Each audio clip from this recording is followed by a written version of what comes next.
Hello.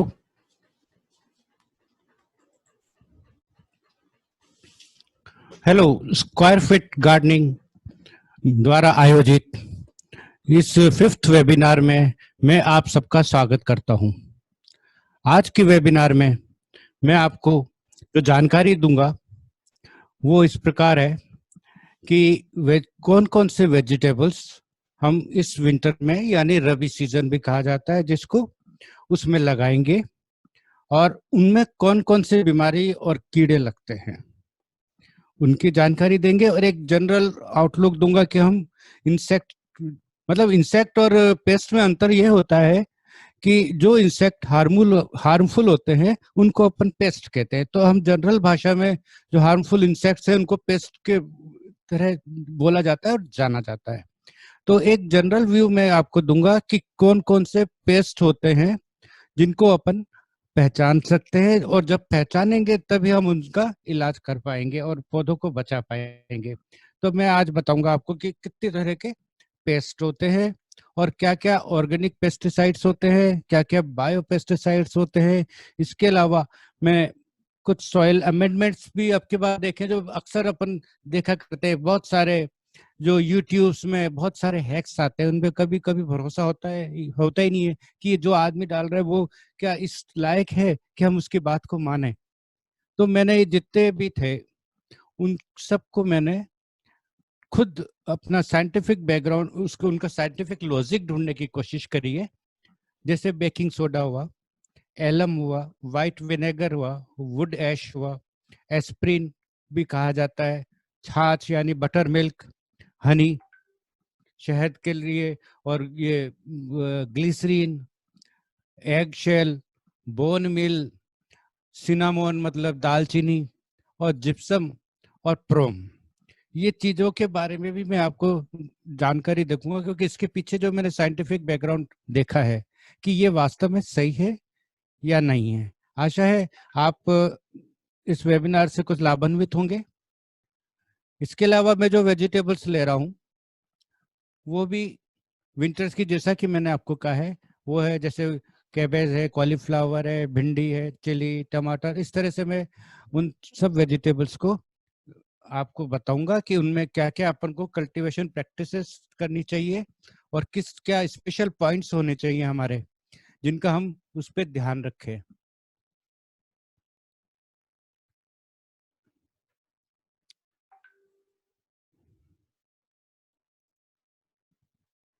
तो ये हमारा जो वेजिटेबल्स होते हैं इसमें से काफी, वैसे तो बहुत सारे होते हैं पर मैंने उसमें से कुछ मेजर लिए हैं जिससे आप उन, और मैंने इन सबको टेक्सोनोमी मतलब उनकी कौन कौन से परिवार के हैं वो, इसमें वो किस तरह से आते हैं। और इसके पीछे कारण ये है कि मैं फैमिली वाइज इसलिए डिस्क्राइब कर रहा हूँ क्योंकि एक फैमिली में जो बीमारी और कीड़े आते हैं वो सब लगभग उन सारे फैमिली के मेंबर्स में पाए जाते हैं। जैसे कि कोल क्रॉप्स मतलब फूल गोभी वाली जो फैमिली है जिसमें आता है कैबेज, कॉलीफ्लावर, नोलखोल, चाइनीज कैबेज, ब्रोकली, ये आते हैं इसमें। फिर आती है नंबर 2 पे मालवेसियस क्रॉप मतलब मालवेसी फैमिली के, जिसमें भिंडी आती है। भिंडी वैसे साल भर लगाई जाती है, अभी विंटर्स में भी लगा सकते हैं अपन। फिर आती है हमारी सबसे बड़ा ग्रुप जो इस विंटर्स में होता है, वो सोलेनेसी फैमिली से होता है। उसमें chilli, tomato, potato, sweet pepper मतलब कैप्सिकम और ब्रिंजल आदि। चौथा चौथा हमारा ग्रुप है लेग्यूम्स का, जिसमें पी आती है, मटर, और रूट क्रॉप्स में radish, carrot, beetroot, turnip, onion और पोटैटो आदि आते हैं। अच्छा, लीफ वेजिटेबल्स का अपना अलग महत्व है जिसके बिना अपना भोजन भी है अधूरा है, और इसके अलावा न्यूट्रिशन जो देते हैं वो सबसे ज्यादा लीफी वेजिटेबल से मिलता है। तो लीफी वेजिटेबल्स में होते हैं मेथी, कोरिएंडर, स्पाइनेच, पार्सले, लेट्यूस, स्केल। तो ये जिस पार्सले, लेट्यूस आगे वगैरह जो हैं ये सैलेड आइटम्स हैं जिनमें बहुत मतलब जिनको प्राय यूज करना बहुत फायदेमंद होता है न्यूट्रिशन के लिए। तो सबसे पहले मैं अब आपको जानकारियां दूंगा पेस्टिसाइड्स की। ऑर्गेनिक पेस्टिसाइड्स किसे कहते हैं? जो ऑर्गेनिक मतलब सोर्स से जो बनाए जाते हैं वो ऑर्गेनिक पेस्टिसाइड्स कहते हैं। जैसे नीम लीफ एक्सट्रैक्ट, इसको एनएलई भी कहते हैं। इसको बनाने के लिए बहुत आसान और सबसे सस्ता और इजी वो है नीम लीफ एक्सट्रैक्ट। उसमें क्या करेंगे कि हम नीम के पेड़ से पत्तियां तोड़ के लाएंगे और चॉप करेंगे तो ठीक है, नहीं चॉप करें तो भी चलेगा, और उसको पानी में घोल देंगे। लगभग 1 किलो पत्तियां को हम 5 लीटर पानी के बाल्टी में भिगो के रख देंगे 3 दिन के लिए कम से कम। इसके बाद भी अगर आप रखना चाहते हैं तो उसको अपन उसको ढक्कन लगा के रखेंगे। फिर उसके बाद अपन उसको रिमूव कर देंगे, वो पत्तियों को छान लेंगे, और 7-7 दिन के इंटरवल पे ये सबसे सस्ता और आसान उपाय है जो हमारे घर के आसपास मिल जाता है। इसलिए नीम लीफ एक्सट्रैक्ट, क्योंकि जैसे काऊ यूरिन वगैरह के लिए हमें गौशाला जाना पड़ेगा, बहुत सारे करने पड़ेंगे घर से, और आज जो लॉकडाउन का जो पीरियड है, हम ये नहीं चाहेंगे कि हम किसी भी बिना बात या किसी भी जरूरी काम के अलावा हम कहीं घर से बाहर जाए। तो ये नीम लीफ का जो एक्सट्रैक्ट है वो बहुत सुविधापूर्ण है, तो इसको हमेशा हमें यूज करना चाहिए। इसको अगर हमें और कंसंट्रेट बनाना है तो इसमें अपन 50 ग्राम लहसुन मतलब गार्लिक, उसको भी कूट के डाल सकते हैं, और काऊ यूरिन भी मिला सकते हैं, इससे ये और स्ट्रोंग बन जाएगा। फिर आता है 2 नंबर पे नीम सीड कर्नल एक्सट्रैक्ट, मतलब नीम की निबोली।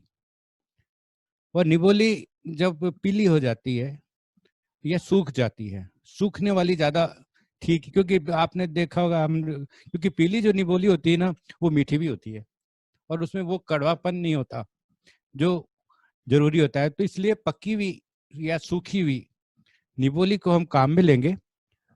तो करीब 40-50 ग्राम नीम की निबोली जब ये सूख जाएगी तो उसका ऊपर का गूदा हट जाएगा, तो खाली नीम की निबोली रह जाएगी। उसको हम 40-50 उसको हम पहले कूट लेंगे, क्रश कर लेंगे, और उसके बाद 1 लीटर पानी में घोल लेंगे। और ये प्रोपोर्शन, अगर आप जैसे 10 लीटर के पानी में घोल रहे हैं तो उसी हिसाब से आप नीम कर्नल का भी लेंगे, और उसको 3 दिन तक हम उसी प्रकार भिगो देंगे। पर फर्क नीम लीफ में और इसमें ये होता है कि नीम में के बीज में कुछ ऑयल होता है, जैसे नीम ऑयल कहते हैं। तो उसको अवेलेबल कराने के लिए, नीम ऑयल में करने के लिए, क्योंकि इमल्शन नहीं बनता, वो पानी से अलग नहीं होता जब अपन स्प्रे करते हैं, तो इसके लिए कुछ कोई ऑर्गेनिक सोप या ऑर्गेनिक शैम्पू, जैसे ऑर्गेनिक शैम्पू अगर बोले तो रीठा वगैरह जो होता है जिससे पुराने जमाने में बाल धोए जाते थे, वो भी हम इसको बहुत अच्छी तरह से, क्योंकि इसमें कोई केमिकल नहीं होता, या खादी सोप मतलब ऑर्गेनिक सोप, तो वो हम यूज कर, थोड़ा सा डालना होगा, उससे वो स्प्रेड होगा। ये स्प्रेडर्स कहलाते हैं। अगर ऑयल मिलाते हैं, ऑयल में अगर साबुन मिलाते हैं तो स्प्रेड पत्तियों को अच्छी तरह से ढकते हैं, कवर करते हैं और रुक जाते हैं, नहीं तो ये पानी ऑयल जो है वो यूं क्यों बह जाता है पानी के साथ मिलके। फिर डायरेक्ट नीम ऑयल, नीम ऑयल है तो अगर कंसंट्रेट आपके पास है और आप खुद करना चाहते हैं, हालांकि कई प्रिपरेशंस भी अवेलेबल है जो मैं आपको दिखाऊंगा। जो नीम ऑयल है उसको 5 ml नीम ऑयल लेंगे, और उसमें 2 ml लिक्विड सोप में, जैसा कि मैंने आपको बताया, वो भी ये ऑर्गेनिक भी ले सकते हैं, ये अपने सिंपल जो 1-1, 2-2 रुपए के पाउच आते हैं शैम्पू के, वो भी अपन काम में ले सकते हैं। उसमें कोई ऐसे नुकसान वाली चीज नहीं होती कि पत्तों को नुकसान बनाए। हालांकि अगर ऑर्गेनिक पे जाना है तो हमें रीठा शैम्पू ही यूज करना होगा। उसको 1 लीटर पानी में मिलाएंगे अच्छी तरह से और छिड़काव करेंगे। फिर जो है काऊ यूरिन, काऊ यूरिन के पीछे कई सारे लॉजिक है कि काऊ यूरिन पुराना होना चाहिए, नया होना चाहिए, इतने महीने पुराना होना चाहिए। इन सब के पीछे हम ये कहेंगे कि हम फ्रेश काऊ यूरिन लें, और अगर पुराना ले रहे हैं तो वो काऊ यूरिन ले जो आपने खुद फ्रेश लिया हो और उसको सील करके डब्बे में रखा हो, बोतल में टाइट करके रखा हो, वरना उसकी जितनी अमोनिया होती है वो निकल जाती है। इसलिए फ्रेश काउरिन अगर काम में लेते हैं तो अच्छा है, क्योंकि उसमें सबसे ज्यादा अमोनिया होती है, और रखा हुआ में काम में जब लेंगे जब उसमें अगर हमने कुछ नीम की पत्तियां वगैरह मिला दी, कुछ ऐसे एडिटिव्स मिला दिए जिससे वो स्ट्रोंग और करना हो। अदरवाइज हम फ्रेश काऊ यूरिन लेंगे। रखा हुआ काऊ यूरिन में अगर वो खुले में रखा हुआ है तो उसको उड़ जाएगा, उसका जो अमोनिया पार्ट है जो नाइट्रोजन देता है। सबसे अच्छी बात काऊ यूरिन के साथ ये है कि वो पेस्टिसाइड, फंजीसाइड भी है और ग्रोथ एनहांसर भी है, न्यूट्रिएंट भी है, नाइट्रोजन भी इसमें होती है। क्योंकि अमोनिया होता है मीन्स नाइट्रोजन होती है, मतलब इस ये सबसे मल्टीपर्पज हो गई, मल्टी फंक्शनल हो गई।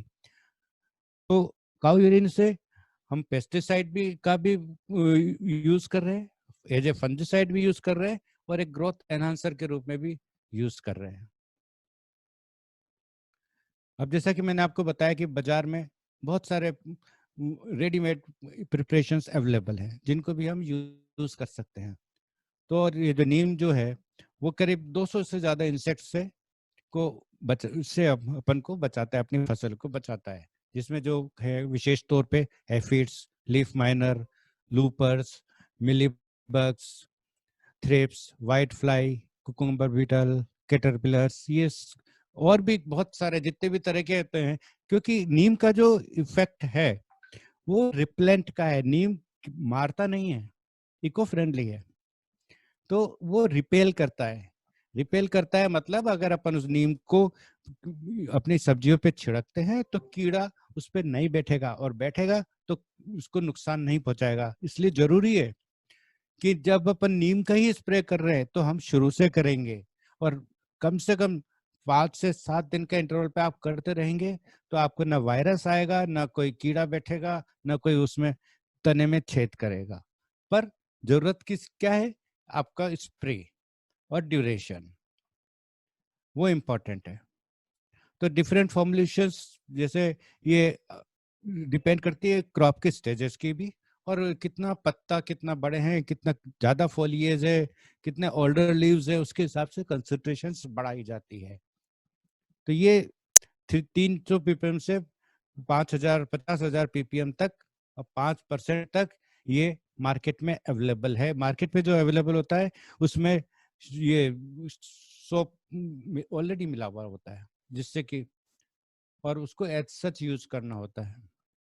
फिर एक पायरेथ्रिन होता है। पायरेथ्रिन जो अगर दो तरीके से मिल सकता है ऑर्गेनिकली, पायरेथ्रिन क्राइसेंथेमम जो फूल होते हैं उनको पानी में भिगो के रखा जाता है 2 दिन तक, और उनको क्रश करा जाता है तो वो एक ऑर्गेनिक पेस्टिसाइड बनता है। वो बहुत अच्छा होता है खासतौर से एफिड और जेसिड्स के लिए।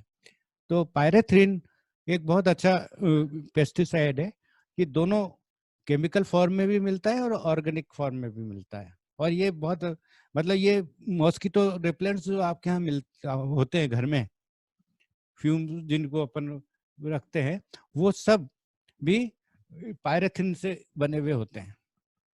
फिर एक और कैटेगरी ऑर्गेनिक पेस्टिसाइड्स के बाद आती है बायोपेस्टिसाइड्स। बायोपेस्टिसाइड्स मतलब फंजाई, बेनिफिशियल फंजाई। जिस तरह से कुछ कीड़े हम भी कुछ नुकसान पहुंचाते हैं तो कुछ फायदेमंद भी होते हैं, फ्रेंडली भी होते हैं, उसी तरह फंजाई भी ऐसी होती है जो बेनिफिशियल होती है और हमें हमारे इंसेक्ट को बीमारी पैदा करती है और वो इंसेक्ट मरता है, पेस्ट मरता है ना। इसमें से जो हैं मतलब वो पैरासाइट बन जाती है, उनके बॉडी के ऊपर वो बीमारी फैला देती है। तो जैसे ये बोवेरिया बेसियाना ये सब नई हैं और इनको यूज करना चाहिए अवश्य। तुम इसको हर जगह नहीं मिलती, पर जब ये ऑनलाइन तो मिल ही जाती है, क्योंकि आजकल अभी ऑनलाइन ही अपन खरीद सकते हैं, बाजार में नहीं जा रहे हैं। तो ये बेवेरिया बेसिनिया के नाम से ही मिलती है और ये एक इसके कीड़ों के ऊपर एक बीमारी, उनको व्हाइट व्हाइट ऊपर जैसे फंगस आ गई हो ऐसी हो जाती है, सफेद। उसको व्हाइट मस्कार्डिन डिजीज कहते हैं। किसकी? कीड़ों की, पेड़ की नहीं है, पौधों की नहीं है, ये कीड़ों के ऊपर ये बीमारी करते हैं। और ये धीरे धीरे ये फंजाई उस कीड़ों को खा जाती है और पॉपुलेशन कम हो जाती है धीरे धीरे। इसी तरह से माइकोजाल है, वो भी इसी तरह से बेनिफिशियल फंगस है। एक ये बवेरिया बेसियन में आपको ने बताया, ये वो उसका जो मार्केट में फॉर्मुलेशन अवेलेबल होता है, कई तरह के होते हैं, पर एक एग्जांपल के लिए मैं आपको बता रहा हूँ, एक बेसिकोन नाम से भी मिलता है। फिर सबसे बड़ी प्रॉब्लम है हमारे सामने स्टेम बोरर की, फ्रूट बोरर की और लीफ माइनर की, जो एक बार सब्जी के तने में, फल में, फूल में अगर ये घुस जाता है, पत्ते में, तो फिर क्योंकि आप स्प्रे जो कर रहे हो अपना सिस्टमेटिक नहीं है, अपना सरफेस स्प्रे है, नीम का है चाहे काऊ यूरिन का है चाहे किसी का है, कोई भी बॉडी इसके प्लांट में एब्जॉर्ब नहीं होता, जबकि जो केमिकल पेस्टिसाइड्स होते हैं वो बॉडी में उस प्लांट की सेल सेप में चले जाते हैं और प्लांट खुद एक इंसेक्टिसाइड बन जाता है और इन कीड़ों को मारता है। हालांकि कीड़े मरते हैं और अपने को ज्यादा नुकसान होता है, क्योंकि उन पेस्टिसाइड्स का रेजिडुअल इफेक्ट बहुत ज्यादा होता है, और क्योंकि सब्जियां बहुत जल्दी जल्दी तोड़ी जाती है, इसलिए इनका यूज अपन नहीं करते हैं। तो सबसे पहले तो इन ये बोरर्स है, कैटरपिलर्स है, उसको एक बीटी डस्ट होती है जो बैक्टीरियल होती है, बीटी डस्ट कहा जाता है, उनका भी डस्टिंग किया जाता है। वो बायोपेस्टिसाइड्स होते हैं, ये इसमें उत्कर्ष वगैरह में ऐसे मिलती है इन फॉर्मुलेशंस में। और जब जैसा कि मैंने आपको बेवेरिया बेसिने बताया, वो लीफ माइनर अक्सर अर्ली स्टेज के ऊपर आती है, कई बार मतलब लीव उसमें नर्सरी में भी आ जाती है। तो इससे बचने का, जो लीफ माइनर से बचने का बहुत आसान है, क्योंकि ये जो बेवेरिया बेसियाना है ना, इनका फाइटोटॉक्सिक इफेक्ट नहीं होता है पत्तों पे, जबकि नीम का या यूरिन का अगर स्ट्रॉन्ग आपने स्प्रे कर दिया यंग सेडलिंग्स पे, जिनके दो दो तीन तीन पत्ते ही आए हुए हैं, तो वो पत्ते खत्म हो जाते हैं, पौधा भी खत्म हो सकता है। पर ये बहुत सेफ पेस्टिसाइड है, वर्टिसलियम लेसिनी, ये इस तरह से ये बायोपेस्टिसाइड्स हैं और सेफ है। अब हमने देख लिया कि हमें कौन कौन से पेस्टिसाइड, किस किस तरह के पेस्टिसाइड्स ऑर्गेनिक और बायोपेस्टिसाइड्स हैं, पर इन सब से ज्यादा जरूरी है हम अपने दुश्मन को पहचानना। हमारा दुश्मन कौन है उसको पहचानना, और उसकी क्या प्रवृत्ति है, क्या उसकी नेचर है, उसी से हम उसको कंट्रोल करते हैं।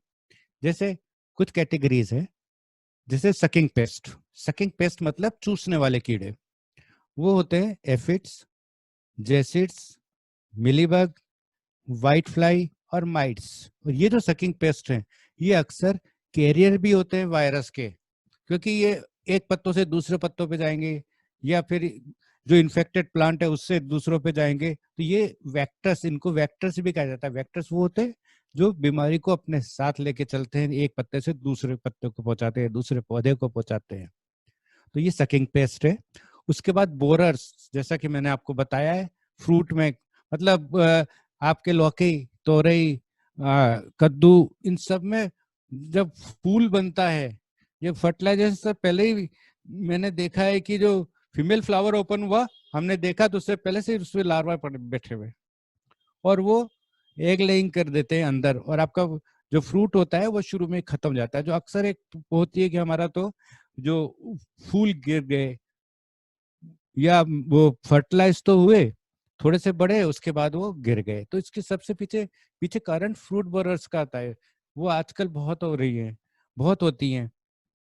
इसी तरह से शूट बोरर, जैसे कि अपन ब्रिंजल में देखते हैं कि अंदर वो टनल बना के रह जाता है और धीरे धीरे ऊपर पत्तों को सुखा देता है। ये सब मैं आगे कवर कर रहा हूँ। लीफ माइनर के बारे में आपको बता दिया। इसके अलावा टर्माइट्स है और निमेटोड्स हैं। फिर जो डिजीजेज है वो मोस्टली ब्लाइट्स हैं, जिनको ब्लाइट का मतलब जलना, पत्तियां ऐसी हो जाती है जैसे स्पॉट्स जल गए हो, ब्राउन हो गए हो, डार्क हो गए हो, और डाउनी मिल्ड्यू कहलाती है, और वायरस डिजीज होते हैं। ये डिफरेंट कैटेगरीज है हमारे पेस्ट की और डिजीजेस की। देखिए, अब मैंने जैसे आपको कहा था कि जो पहली कैटेगरी है वो सकिंग पेस्ट की है, उसमें जेसिड्स और एफिड, ये दो चीजें बहुत ही कॉमन होती हैं। एफिड जो होते हैं उसमें पंख नहीं होते, विंगलेस होते हैं, और ये पत्तों के नीचे रहते हैं अक्सर। तो अपन जो ऊपर से स्प्रे करते हैं और ये आराम से छुपे हुए नीचे बैठे रहते हैं, क्योंकि अपना स्प्रे जो सिस्टमेटिक नहीं है। तो जरूरी होगा कि अपन स्प्रे जब करें तो पत्तों के नीचे भी उस नोजल को रखें। और ये जो जैसिड्स है ये विंग्ड होते हैं, मतलब उड़ते हैं, और ये एफिड्स होते हैं वो एक ही जगह पे इकट्ठे रहते हैं। फिर आता है व्हाइट फ्लाई, अगर अपन पौधे को थोड़ा सा हिलाते हैं और छोटे छोटे से भुनगे जैसे जो सफेद सफेद मक्खियां सी उड़ती हैं, बिल्कुल छोटी माइन्यूट, वो व्हाइट फ्लाई होती है, पर ये बहुत नुकसान ये, और इनकी पॉपुलेशन बहुत ज्यादा होती है, पत्तों को एकदम पीला करके खत्म कर देती है। फिर फिर है माइट्स। माइट्स और स्पाइडर्स, मतलब ये बाकी सब चीजें तो आर्थ्रोपॉड्स में आती है, मतलब इनके ये 6 पैर वाले, है ना। पर ये जो आर्थो ये होते हैं माइट्स, ये ऑक्टापॉड होते हैं, मतलब 8 पैर वाली होती है। और ये किसी भी उन दवाइयों से नहीं मरती जिससे आर्थ्रोपॉड्स, मतलब ये एफिड जैसेट्स वगैरह मरते हैं। इनके लिए स्पेशल अलग से दवाई चाहिए, जो कि केमिकल पेस्टिसाइड्स में उनको एक्रिसाइड्स कहलाते हैं, क्योंकि ये इनकी फैमिली भी एक्रिसाइड कहलाती है। तो स्पाइडर और माइट, स्पाइडर हमारे घरों में होती है और माइट्स वो होती है जो प्लांट के में होती है। फिर एक और हमारा सबसे बड़ा दुश्मन जो ऑर्नामेंटल में भी आता है, सब्जियों में भी आता है, और इतना आता है कि उसके ऊपर 10 तरह के इलाज अपन करते हैं, तो वो है मिलीबग। अब जो आसान तरीके, और हम अब बात कर रहे हैं ऑर्गेनिक कंट्रोल की। तो ऑर्गेनिक कंट्रोल में जैसा कि मैंने आपको बताया था कि एफिड और जैसिड्स ये इतने ज्यादा होते हैं और एक बार आ जाते हैं तो अपन इनको रोक सकते हैं, पर इनको भगा नहीं पाते या बहुत कम भगा पाते हैं इस स्प्रे से। तो इनको कंट्रोल करने के लिए या तो अपन पौधे थोड़े बड़े हों तो उनके ऊपर पानी की तेज धार डालें स्टेडी लगातार, जिससे उनको धो दें। और पौधों के या क्यारियों के पास में इस तरह से येलो स्टिकी टेप मिलते हैं बाजार में। अगर अगर आप बाजार से नहीं ला पा रहे हैं तो बहुत आसान है, कोई भी येलो ऑब्जेक्ट लें, प्लास्टिक की शीट हो, डब्बा हो, कोई बोतल हो, या अपन पीला उसके ऊपर पेस्ट कर दें, पेंट कर दें, और उसके ऊपर सफेद वाला जो ग्रीस या वेसलिन उसके ऊपर लगा के और थोड़ी थोड़ी दूर पे अपने किचन गार्डन में उसको रख दें। तो इससे क्या होगा कि ये सब है ना इसके ऊपर चिपक जाएंगे। इससे एक दो फायदे ही होंगे, एक तो कीड़े मरेंगे, दूसरे अपन को ये पता चलेगा कि कितनी पॉपुलेशन में हमारे पास ये एफिड या जैसिड्स हैं। ये इस तरह से बाजार में, ये मैं ये एडवर्टाइजमेंट नहीं कर रहा हूँ, बस आपको बता रहा हूँ कि ये किस तरह से अवेलेबल होते हैं, किस फॉर्म में। इसी तरह से ये ब्लू वाला होता है, ये जैसिड्स के लिए काम माना जाता है, कि जो ब्लू कलर है जिस तरह से व्हाइट एफिड्स के लिए माना जाता है। आपको ध्यान होगा कि जब ये एफिड्स आते हैं, जैसेट्स आते हैं, तो अपन जो ज्यादातर अपने कपड़ों में जो चिपकते हैं, और खास तौर से वो येलो कपड़े अगर कोई पहने हुए होते हैं उस पर ज्यादा चिपकते हैं। तो वही थ्योरी के साथ हम इसको लगाते हैं। तो ये जो ब्लू कलर है वो जैसेट के लिए है, और येलो कलर एफिड्स के लिए है, और व्हाइट फ्लाई दोनों पे आती है। अब ये कुछ आसान मेथड भी है पुराने जमाने में। अभी तो ये लाइट ट्रैप है, ये सोलर लाइट है, ऊपर सोलर पैनल लगा हुआ है और नीचे लाइट का है, और इसके अंदर एक फनल होती है, ऑयल होता है। तो इंसेक्ट जो आता है वो इसमें गिरता है लाइट के ऊपर और नीचे ट्रैप हो जाता है। पुराने जमाने में जब लालटेन हुआ करती थी, जब खेतों के ऊपर या वो लाइट के कनेक्शन नहीं होते, तो एक बड़ा आसान सा मेथड रहा करता था कि एक परात या तगारी लेते थे, उसमें पानी भर देते थे और उसमें तेल डाल दे के अंदर लालटेन रख देते थे। उस लालटेन के ऊपर जो कीड़े आते थे, क्योंकि कुछ इंसेक्ट्स ऐसे होते हैं जो केवल रात को अपेयर होते हैं, अपन कई बार देखते हैं अपने किचन गार्डन में कि कीड़ा एक भी नहीं दिख रहा है पर पत्तियों में छेद दिख रहे हैं। तो वो किसने करे, वो कीड़ा तो दिख ही नहीं रहा है अभी। तो वो कुछ कीड़े नॉक्टर्नल हैबिट करते हैं, मतलब रात को ही विचरण करते हैं। तो उन कीड़ों के लिए ये जो लाइट ट्रैप है ये बहुत अच्छा रहता है, और उसको आसान बनाने के लिए एलईडी बल्ब भी लगाया जाता है, जो थोड़ा महंगा जरूर पड़ता है, क्योंकि ओवरनाइट आपको लाइट जलानी है। पर अगर सोलर लाइट वाला होगा तो इनिशियल कॉस्ट ज्यादा होगी, और पर बाद में इसका कोई नो कॉस्ट पे चलेगा। इसी तरह से बड़े बड़े क्यारियों में भी, खेतों में भी इस तरह से सोलर पैनल के साथ इनको लगाया जाता है। अब कंट्रोल करें अपन मिली बग को, सबसे मतलब हर आदमी पीड़ित है मिली बग से। उसके चाइना रोज में भी आ गया, उसके मुसंडा में भी आ गया, उसके बैगन में भी आ गया, और सब जगह, इवन मनी प्लांट को भी नहीं छोड़ता है मिलीबग। तो सबसे पहले हम क्या करेंगे, अगर बहुत सारा मिलीबग आ गया है तो हम उन तनों को काट के और बिल्कुल एक पानी की बाल्टी रखेंगे साथ में, उसमें कुछ डाल देंगे, फिनाइल या कुछ या इस तरह की कोई चीज, और वो डंडियों को सीधे उठा के काट के उस बाल्टी में डाल देंगे। जो बहुत ज्यादा हो गई है, अगर कम है तो हम उसको पानी की धार से उनको बहाएंगे। फिर तीसरा तरीका है कि हम साबुन का कोई घोल, वीक सोप का सॉल्यूशंस करेंगे, पर साबुन वगैरह के जो घोल है ना, ये शाम के टाइम करने चाहिए। वैसे भी स्प्रे जो करना चाहिए वो अपन को आइदर इन द मॉर्निंग और द इवनिंग, क्योंकि दिन में तो गर्मी होती है, वो आपका स्प्रे को बहुत जल्दी उड़ा देती है। फिर एक होता है आइसोप्रोपाइल। आजकल हर घर में, हर एक के पास हमेशा आइसोप्रोपाइल एल्कोहल रहता है। सैनिटाइजर आपका, कोविड के लिए सैनिटाइजर, बाहर जा रहे हैं तो भी, गाड़ी में भी है, घर में भी है, आपकी जेब में भी है। तो इसका स्वैब, इसमें अगर कोई रुई का फाया लगा के इसको भिगो के इसके तने को साफ करा जाए तो ये हट जाता है। या हम तो स्प्रे भी कर रहे हैं इसको इसके लिए डायरेक्ट, और ये उड़ जाता है जल्दी से, तो इसका नुकसान पौधों को नहीं होता है। फिर इसके बाद इनकी जो एक हैबिट है मिलीबग की, वो जमीन में से ऊपर तनों पे चढ़ते हैं। इसका मतलब क्या हुआ, इनका जो ओरिजिन है वो जमीन है। तो अगर एप्सम साल्ट मतलब सेंधा नमक, जिसको अपन कॉमन लैंग्वेज में कहते हैं सेंधा नमक, सेंधा नमक मैग्नीशियम सल्फेट होता है, जो इससे है ना आपकी एल्कलिनिटी नहीं बढ़ती है, खारापन जमीन में नहीं आता है। तो जहाँ पे अपना रूट सरफेस है प्लांट का, उस पे अपन सेंधा नमक लगा सकते हैं, बिखेर सकते हैं। उससे आपके वो जो स्लजेस आ जाते हैं, स्नेल्स आते हैं, वो भी नहीं आएंगे। और मिलीबग क्योंकि नीचे से ऊपर चढ़ता है, जैसे कि मैंने आपको बताया, वो सब आपके कंट्रोल होंगे क्योंकि ऊपर नहीं जाएंगे। फिर नीचे जो वुडी स्टेम जो होता है, जैसे चाइना रोज हुआ, या ये ब्रिंजल वगैरह का भी बहुत हार्ड वो होता है स्टेम, उसके ऊपर अपन ग्रीस या वेसलिन लगा सकते हैं। उससे वो चिकने हो जाते हैं। एक सिंपल सा मेथड अपन ने बना दिया कि अपन को जमीन से ऊपर चढ़ने से रोकना है, उसको स्लिपरी बना दिया हमने ग्रीस से, या वहीं चिपक जाते हैं। तो ग्रीस भी लगा सकते हैं। एक और आसान तरीका जो अच्छे मोटे स्टेम वाले ऑर्नामेंटल है, चाइना रोज है, मुसंडा है, पपाया है, इन सब पे, इनके तने के ऊपर अपन प्लास्टिक रिबन, कोई भी कलर हो, इन इरेस्पेक्टिव हो, एक रिबन 1 इंच की अपने प्लास्टिक की थैलियों में से करके, या प्लास्टिक की थैलियां चारों तरफ पट्टी बनानी पड़ेगी। अगर आप धागे वगैरह से करेंगे तब तो ये कीड़े चढ़ जाएंगे, पर आपको एक रिबन जैसी बनानी पड़ेगी, या टेप उसके चारों तरफ, अपन चारों तरफ टेप लगा देंगे कम से कम जमीन से 1 फीट ऊपर तक। तो ये मिलीबग नीचे से ऊपर नहीं चढ़ेगा।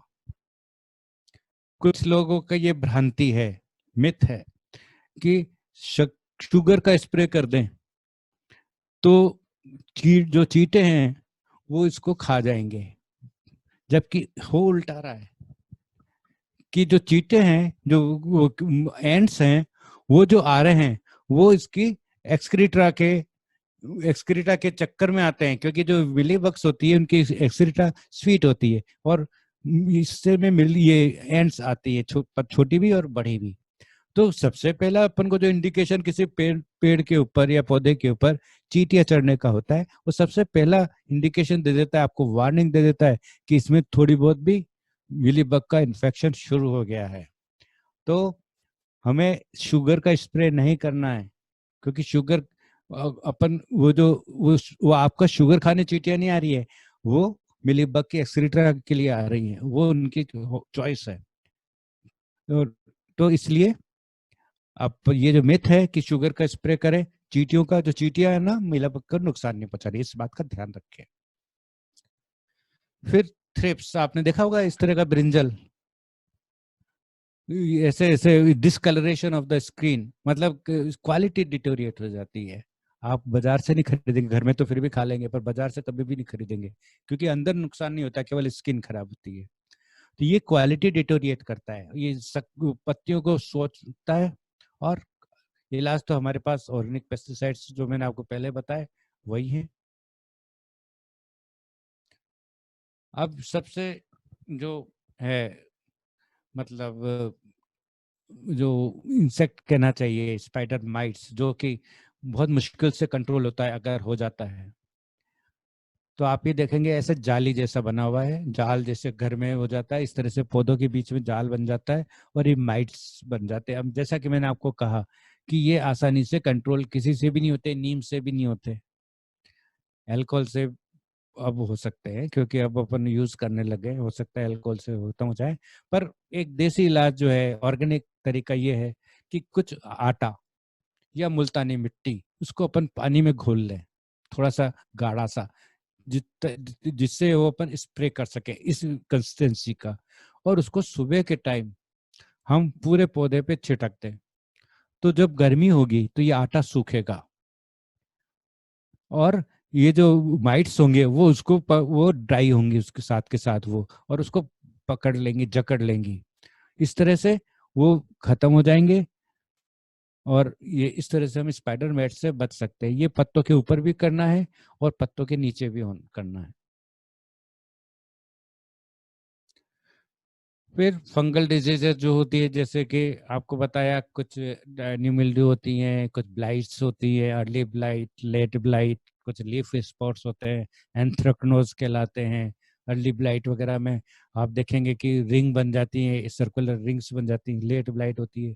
पर हमारे पास ऑर्गेनिक पेस्टिसाइड के नाम पे हम अपन हमारे पास कॉपर फंजीसाइड है, कॉपर फंजीसाइड्स को अपन यूज कर सकते हैं। और इसलिए कर सकते हैं क्योंकि ये सरफेस पे रहते हैं और अब जो ये काम में लेने से पहले अपन सब्जी को धो लेते हैं, तो ये इनका इफेक्ट नहीं आता है। जबकि जो केमिकल पेस्टिसाइड्स, इंसेक्टिसाइड्स होते हैं, वो एब्जॉर्व हो जाते हैं उसके स्किन में। तो अपन इन फंजीसाइड्स को, जो डाइथन M45 है, डाइथन Z78 है, इनको 3 ग्राम पर लीटर के हिसाब से अपन स्प्रे कर सकते हैं। नहीं तो अब जैसे लीफ में डैमेज होने लग गया, आप ये देख रहे हैं, ये टोमेटो में जो अर्ली ब्लाइट आई हुई है, इससे धीरे धीरे आपका फोटोसिंथेटिक एरिया खत्म हो जाता है। फोटोसिंथेटिक एरिया खत्म होना मतलब पौधे ने अपना भोजन बनाना बंद कर दिया और धीरे धीरे येलो हो जाएंगे। और जो पत्तियां येलो होने शुरू हो जाती हैं, वो भोजन बनाने के बजाय भोजन खाना शुरू कर देती हैं। इसलिए हम कहते हैं कि जो भी लीव्स येलो हों, उनको अपन को पौधे से हटा देनी चाहिए, क्योंकि वो सिंक के बजाय सोर्स के बजाय सिंक बन जाती है, उनमें जाना, न्यूट्रिएंट जाना शुरू हो जाता है। क्योंकि वो रिकवरी एनर्जी चाहिए प्लांट को, उनको रिकवर करने के लिए, वो नहीं मिलती। वो न्यूट्रिएंट को, जो इनहेरेंट न्यूट्रिएंट है, वो यूज होने लग जाता है। फिर वायरस डिजीज, पूरी दुनिया अभी वायरस से पीड़ित है और पेड़ तो कभी से थे। और हम ये भी जानते हैं कि वायरस का कोई कंट्रोल मेजर नहीं है, ये केवल फैलता है। और उसके वेक्टर्स, कैरियर्स कौन बनता है, माध्यम कौन बनता है, वो इम्पोर्टेंट है। उसको हम नष्ट करेंगे। तो वायरस को नष्ट करने का कोई इलाज नहीं है, अगर हो जाता है तो उसका एक ही तरीका है, प्रिवेंटिव मेजर। तो प्रिवेंटिव मेजर्स में वो वेक्टर्स, वो या वो इंसेक्ट्स जो कि इसको लेके एक पेड़ से दूसरे पेड़ पे से तीसरे पेड़ पे घूमती है और ये बीमारी को फैलाती जाती है, उनको हमें अपने पौधे पे नहीं आने देना है।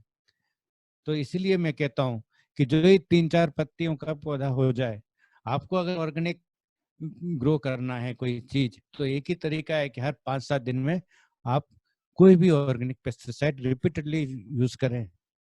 आजकल बाजार में बहुत अच्छे स्प्रेयर्स आ गए, पावर स्प्रेयर्स भी आ गए। मेरे पास तो पहले ऐसे था 2 लीटर का 3 लीटर का स्प्रेयर, तो थक जाता था करते करते। जब से मैं पावर स्प्रेयर लाया हूँ, बहुत आसान हो गया मेरे लिए इस शेड्यूल को मेंटेन करना। एक आप ट्रिगर दबाइए और सारे में आप आराम से पूरा शावर कर दीजिए सारे। और 15 दिन तक भी मेरे को उसको चार्ज नहीं करना पड़ता, क्योंकि एक आधा घंटा भी नहीं चलता। आधे घंटे में मेरा करीब 2,000 स्क्वायर फीट का जो मेरी छत है, 2,500 की, वो पूरी मैं कर पाता हूँ। तो आसानी ज्यादा जरूरी है, किस लिए? कि हम शेड्यूल को मेंटेन कर पाए।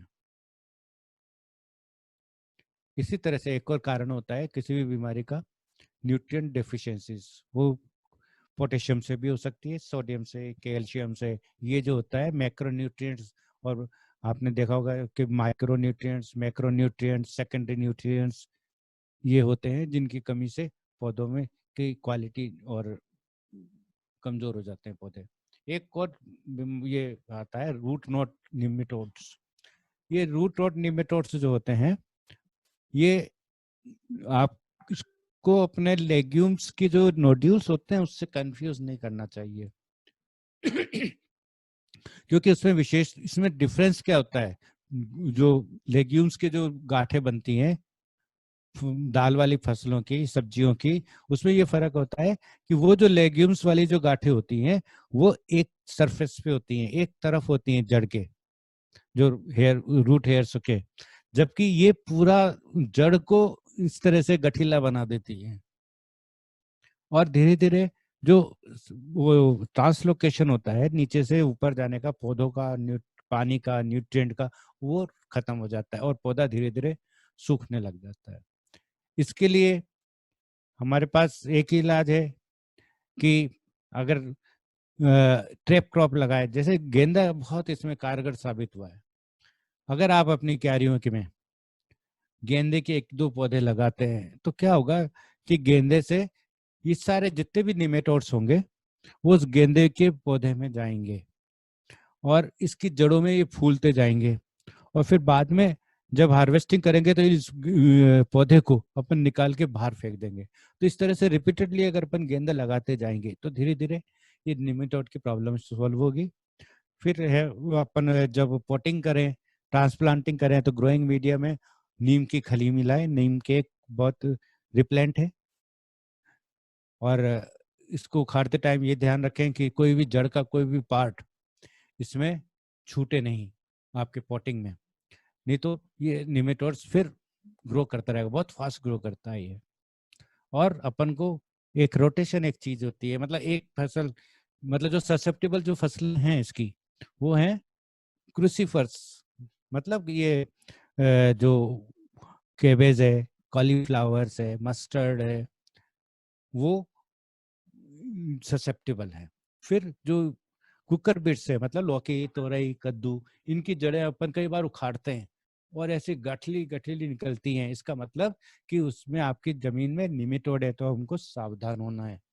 क्योंकि ये चलती रहेगी बेल, बहुत अच्छी आएगी, पता चला महीने 2 महीने तक बढ़िया चल रही है, और जब फूल और फल लगने का टाइम आया तब तक नीचे इतना निमेटोड बन गया कि आपका फूल वगैरह कुछ भी नहीं होगा और ये धीरे धीरे सूखनी शुरू हो जाएगी। एक जनरल बरसात के मौसम में स्नेल्स आ जाती हैं, स्लेजेस आ जाते हैं, तो ये भी नुकसान पहुंचाते हैं, नीचे नीचे रहते हैं पर ये खा जाते हैं पत्तों को, यंग यंग प्लांट्स को खा जाते हैं। उसके लिए साल्ट का सॉल्यूशन का स्प्रे करते हैं तो ये गल जाते हैं एकदम, स्नेल्स वगैरह। अब हम आते हैं वेजिटेबल फैमिलीज पे, जैसे कि मैंने आपको पहले बताया कोल क्रॉप्स। कोल क्रॉप्स की जो कैटेगरी है उसमें कैबेज, कॉलीफ्लावर, नॉल कोल मतलब गार्ड गोभी, चाइनीज कैबेज एंड ब्रोकली, ये मुख्य हैं। इनकी हम सोइंग जो जैसे सितंबर अक्टूबर में हम कैबेज की, गार्ड गोभी की, नॉल खोल की और चाइनीज कैबेज की हम सितंबर अक्टूबर में इसकी नर्सरी सोइंग करेंगे, और कॉलीफ्लावर एंड ब्रोकली की हम अक्टूबर नवंबर में नर्सरी तैयार करेंगे। अब मैं एक चीज, सबसे इम्पोर्टेंट चीज ऑर्गेनिक कल्टीवेशन में क्या होती है कि अपन को कल्चरल मैनिपुलेशन भी करने होते हैं, यानी अपन मेंटेन करें सोइंग डेट्स को भी, कि किस समय पे हमारे को पौधे को कम से कम कीड़े आएंगे।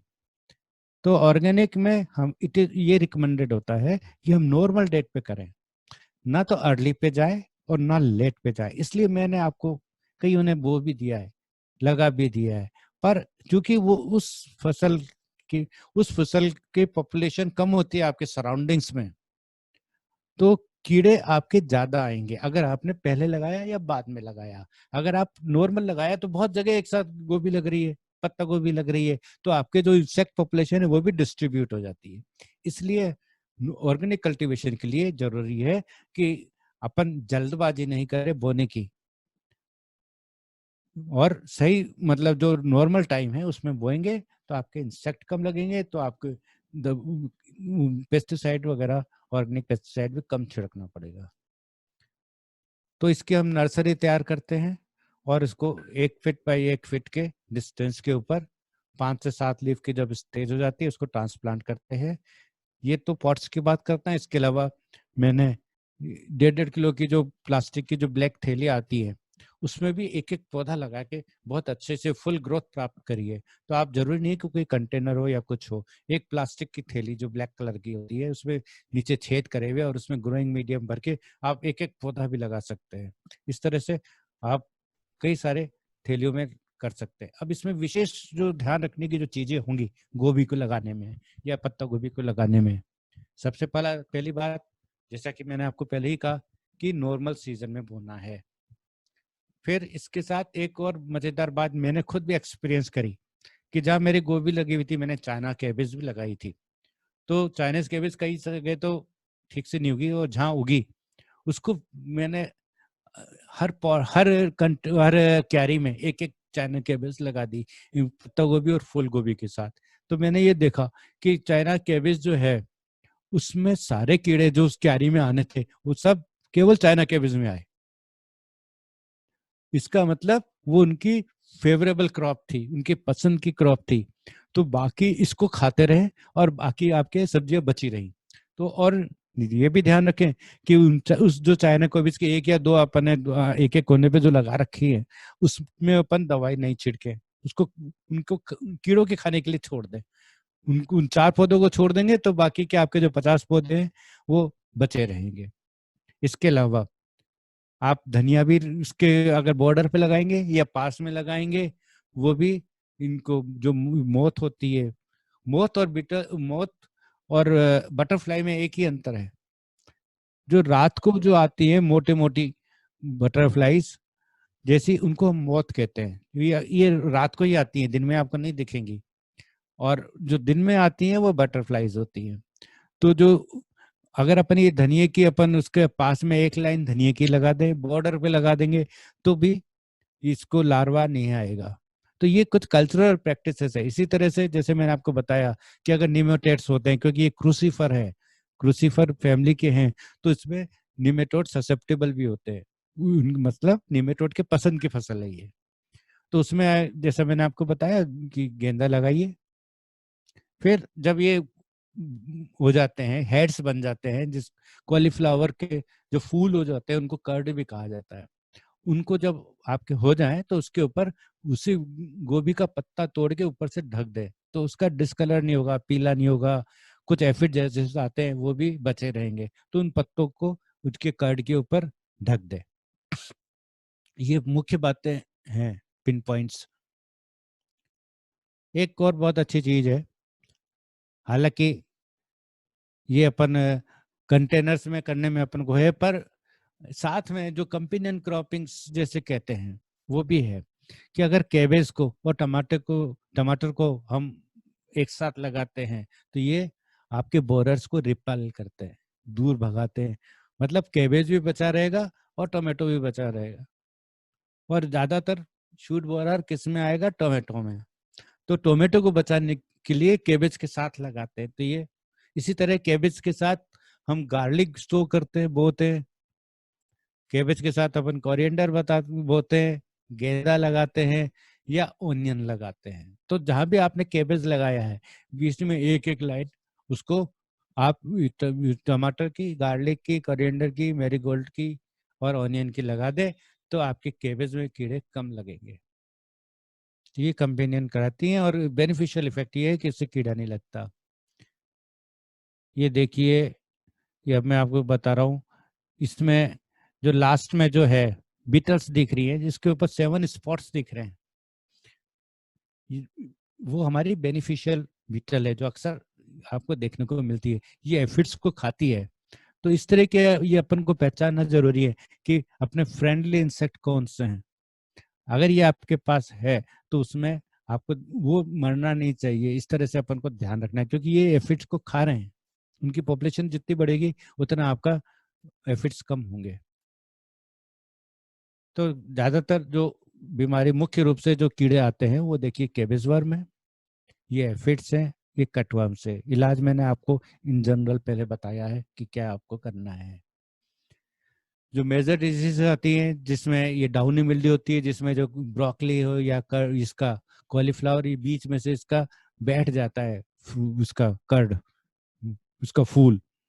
तो इसके इसके जब शुरुआत ही आपको दिखे ऊपर से ब्राउन होना, तो आपको डाउनी मिल्ड्यू, जब इसको डाउनी मिल्ड्यू कहते हैं, तो इसके लिए डाइथेन M45 या Z78 का स्प्रे करना चाहिए।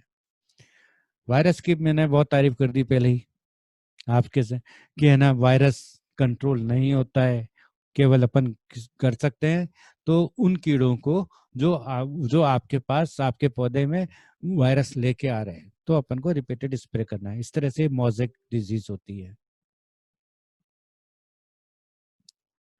फिर आई मालवेसियस क्रॉप यानी भिंडी।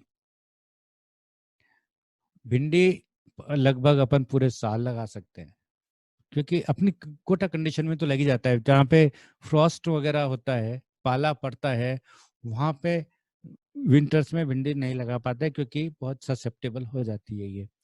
तो कोटा कंडीशन में हम आराम से भिंडी, लौकी, तोरई समर्स में, खरीफ में, मतलब रेनी सीजन में, स्प्रिंग सीजन में, सब में लगाते रहते हैं, लग सकती है। एक के बाद एक वापस लगा दीजिए। जब वो बड़ी हो गई है, लगा के अब इसमें कम होने वाला है, आपको वापस तो 1 महीने पहले उसको उखाड़ने के 1 महीने पहले आप रिसोइंग कर दीजिए। जैसे अभी हमने रिसोइंग कर दी लौकी तोरई की, तो डायरेक्ट सोइंग होगी, क्योंकि इसका बीज मोटा है और इसको हम फर्स्ट वीक अक्टूबर में बोएंगे। स्पेसिंग हम 32 मतलब 1 फुट बाय 1 फुट की रखेंगे। और चूंकि सीड मोटा है, तो अच्छा ये रहेगा कि हम उसको ओवरनाइट पानी में भिगो दें।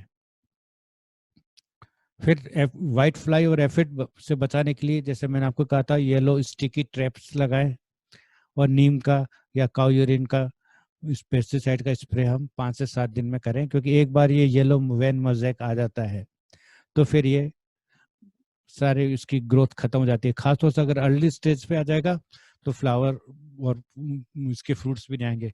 बहुत डिलेड स्टेज पे आता है तो फिर भी अपन को कुछ फल फूल मिल जाते हैं। फिर एक बोरर आता है, आपने देखा होगा कि भिंडी टेढ़ी होगी बीच में से और एक छेद हो रहा है, इसको फ्रूट बोरर कहते हैं। फिर इसमें माइट्स बहुत आता है, रेड स्पाइडर माइट आती है। आप जैसे जो फूल या जिसकी बर्ड्स आती हैं, इनके ऊपर लाल रंग की रोली जैसे होती है, वो आ जाती है। तो इनको अच्छी तरह से धोइए बढ़िया, और जैसे मैंने आपको बताया कि फ्लोर मिक्स वाटर का स्प्रे करेंगे। वाइट फ्लाई ये भी कैरियर है वायरस का, और ये चूसने वाले कीड़े हैं। से येलोवेन, इसको जो भिंडी में जो वायरस डिजीज आती है, वो वाइट फ्लाई से आती है, और वो येलोवेन YMV वायरस कहलाता है। अब हम बात करें सोलेनेसियस क्रॉप्स की। सोलेनेसियस सबसे बड़ी फैमिली है इस विंटर के लिए। जो सबसे ज्यादा सब्जियां जो होती हैं वो सोलेनेसियस क्रॉप में फैमिली की होती है। जैसे आप देखिए, चिली है, टमाटो, स्वीट पेपर, ब्रिंजल आदि, ये सब सोलेनेसी फैमिली के मेंबर्स हैं। अब इनमें इनके मोस्टली सबके सीड बहुत छोटे होते हैं, इसलिए इनकी अपन को नर्सरी तैयार करनी पड़ती है।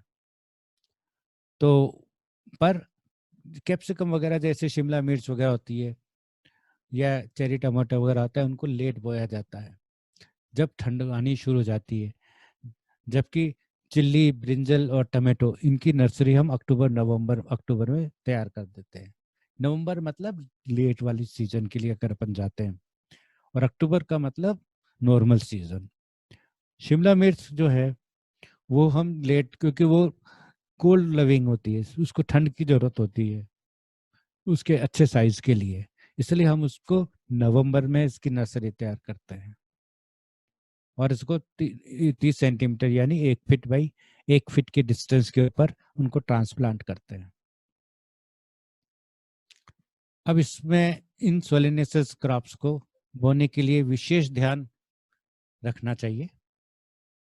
जो छोटे छोटे जैसे टिप्स कहते हैं ना, सारे चीजें तो बता दिए, पर ध्यान ही देने लोग लायक क्या चीजें हैं वो है इम्पोर्टेंट, जिससे अपन बचा सके। एक तो एक प्रैक्टिस जनरल होती है कि हर फसल के लिए एक अपन इसको स्पेशल टिप्स में विशेष ध्यान रखने वाली। जैसे बहुत आसान तरीका होता है नर्सरी, क्योंकि इन सबकी नर्सरी तैयार होती है और नर्सरी स्टेज से ही इसमें लीफ माइनर और वायरस सब आने शुरू हो जाते हैं। तो एक बहुत आसान सी तरीका है कि मॉस्किटो नेट जो अपनी होती है, छोटी सी मॉस्किटो नेट का एक नेट बना लीजिए जो आपकी नर्सरी के ऊपर लगा दे। जब तक ट्रांसप्लांट नहीं हो तब तक उस नेट के अंदर रखेंगे तो ना लीफ माइनर आएगा ना कोई वायरस आएगा और चिड़िया भी नहीं खाएगी। तो नर्सरी को अपन अगर मॉस्किटो नेट से ढक देंगे तो बहुत फायदे हैं। फिर इस प्रोम प्रोम का नाम आपने सुना है या नहीं सुना, पर प्रोम जो होता है ये एक फास्फोरस रिच ऑर्गेनिक मैन्योर होता है। इसका डिटेल मैं आपको आगे बताऊंगा। ये भी ऑर्गेनिक फास्फेट, ये रिप्लेस करता है डीएपी को और सुपर फास्फेट को। और हमारे जो सोलेनेसियस क्रॉप्स जो हैं उनकी रिक्वायरमेंट ज्यादा है किससे, कैल्शियम मैग्नीशियम सल्फर की। इनकी रिक्वायरमेंट नॉर्मल क्रॉप से ज्यादा है, तो अपन को सप्लीमेंट करना पड़ेगा इनको। आप जो भी मैन्योर वगैरह दे रहे हैं उसके अलावा आपको ये देना पड़ेगा फास्फोरस और कैल्शियम, नहीं तो वो जो एक बीमारी आती है जो मैं आपको बताऊंगा आगे भी, वो ज्यादा होगी। तो प्रोम जो होता है वो मार्केट में इजीली अवेलेबल भी होता है और ऑनलाइन भी मिलता है। उसको हम करीब 20 ग्राम पर केजी सॉइल या 1 स्क्वायर फीट या एक गमला जो है 1 फीट वाला, उसके हिसाब से अपन करीब 20 ग्राम के आसपास अपन प्रोम यूज करें। फिर होता है एग शेल, चॉक स्टिक, जो कैल्शियम की सप्लीमेंट्स है। पर एग शेल है या चॉक स्टिक है, ये सब स्लोली अवेलेबल होते हैं, तो डायरेक्ट नहीं होते कि जल्दी से मिल जाए। तो इनको अपन अपना जब कंपोस्टिंग तैयार कर रहे हैं कंपोस्ट बिन में ही डाल दें सीधा। एग शेल लिया, उनको अच्छे से क्रश किया जो आपने यूज करा है धो धा के, या और कुछ नहीं तो चॉक स्टिक जो जिसे अपन बच्चों को पढ़ाते हैं, जो बच्चे पढ़ते हैं बोर्ड पे, आजकल वो भी कम होता जा रहा है, स्केच पेन और वो हम जगह लेते जा रहे हैं। पर जो चौक, ऐसा मैंने देखा है कि अगर 2 चौक को एक एक गमले में आप लगा देंगे तो भी कैल्शियम की पूर्ति धीरे धीरे होती है। ये एक आसान तरीके हैं। फिर जैसा एक समय होता है कि आपको 5-7 दिन में आपको स्प्रे करना है जिससे कि वायरस वेक्टर्स और बोरर्स वगैरह से आपको बचाव हो। फिर सबसे इम्पोर्टेंट जो चीज होती है अर्ली इस प्लांट में, वो साइड ब्रांचेस, मतलब इसमें नीचे से ब्रांचिंग, हर पत्ती में से आपको ब्रांचिंग शुरू हो जाएगी, छोटे छोटे से पौधे, वो टहनियाँ निकलेंगी, बड्स निकलेंगी, उनको आपको नीचे से कम करना है जिससे कि प्लांट का स्टेम मजबूत हो जाए। क्योंकि ये सब जो पौधे हैं सोलेनेसियस के, जैसे ये हुआ टमाटर हुआ, मिर्ची हुई, इन सब पे बेयरिंग बहुत आती है, बैगन हुआ, तो इनके लिए जरूरी है कि इनका स्टेम मजबूत हो। इसलिए ये जरूरी है कि अपन शुरू में अपन ब्रांचेस हटा देंगे और एक करीब 1 फीट के हाइट के बाद या 9 इंच के हाइट के बाद अपन ब्रांचिंग अलाउ करेंगे। जिप्सम भी एक बहुत बढ़िया सप्लीमेंट है कैल्शियम का, उसको भी हम डाल सकते हैं सॉइल में या पॉटिंग के टाइम पे। एक जो वायरस डिजीज बहुत कॉमन है और इससे बचना प्राय बड़ा मुश्किल हो जाता है, लीफ कर्ल। ये इसके पीछे भी जो हमारा एनिमी है वो वाइट फ्लाई है। तो वाइट फ्लाई लीफ कर्ल को फैलाता है, तो अपन को एक इलाज है कि वाइट फ्लाई को हम नहीं आने दें, और इसका इलाज भी वही है कि हम रिपीटेड स्प्रे करते रहें। कुछ और हैं जो ब्रिंजल में होते हैं, ये आप देखिए बड़ी बड़ी मौत है ब्रिंजल का, ये पत्ता मुड़ के नीचे हो गया है, फ्रूट में छेद है, तो लीफ रोलर्स, ये फ्रूट बोरर्स, ये सब ब्रिंजल में आते हैं। ये मतलब अगर ऊपर का जो स्टेम है ब्रिंजल का वो ऐसे ड्रूपिंग हो जाए, इसका मतलब उसके तने को आप तोड़ेंगे नीचे से तो उसके अंदर एक टनल होगी जिसके अंदर एक लार्वा होगा, कैटरपिलर होगा। तो उसको अपन, एक ही तरीका है कि है ना, अपन अगर चूंकि अपने शुरू में ढंग से स्प्रे नहीं करा इसलिए वो अंदर घुस गया, तो अब उस स्टेम के अपन वहां से कटिंग कर देंगे, वहां से उस डाली को काट देंगे, क्योंकि वो धीरे धीरे खत्म करेगा, उसने अंदर से सब खोखला कर दिया है उसको। तो ये एक आसान तरीका है कि अपन स्प्रे करते जाएं और जो इस तरह से ड्रूपिंग हो, जो इन्फेस्टेड प्लांट है उनको हटा के दूर फेंकें। इसी तरह से वायरस का ये little leaf disease of brinjal होता है, ये भी वायरस से फैलता है। ये एक बार हो जाता है तो फिर सब प्लांट्स में कुछ भी नफल आता है।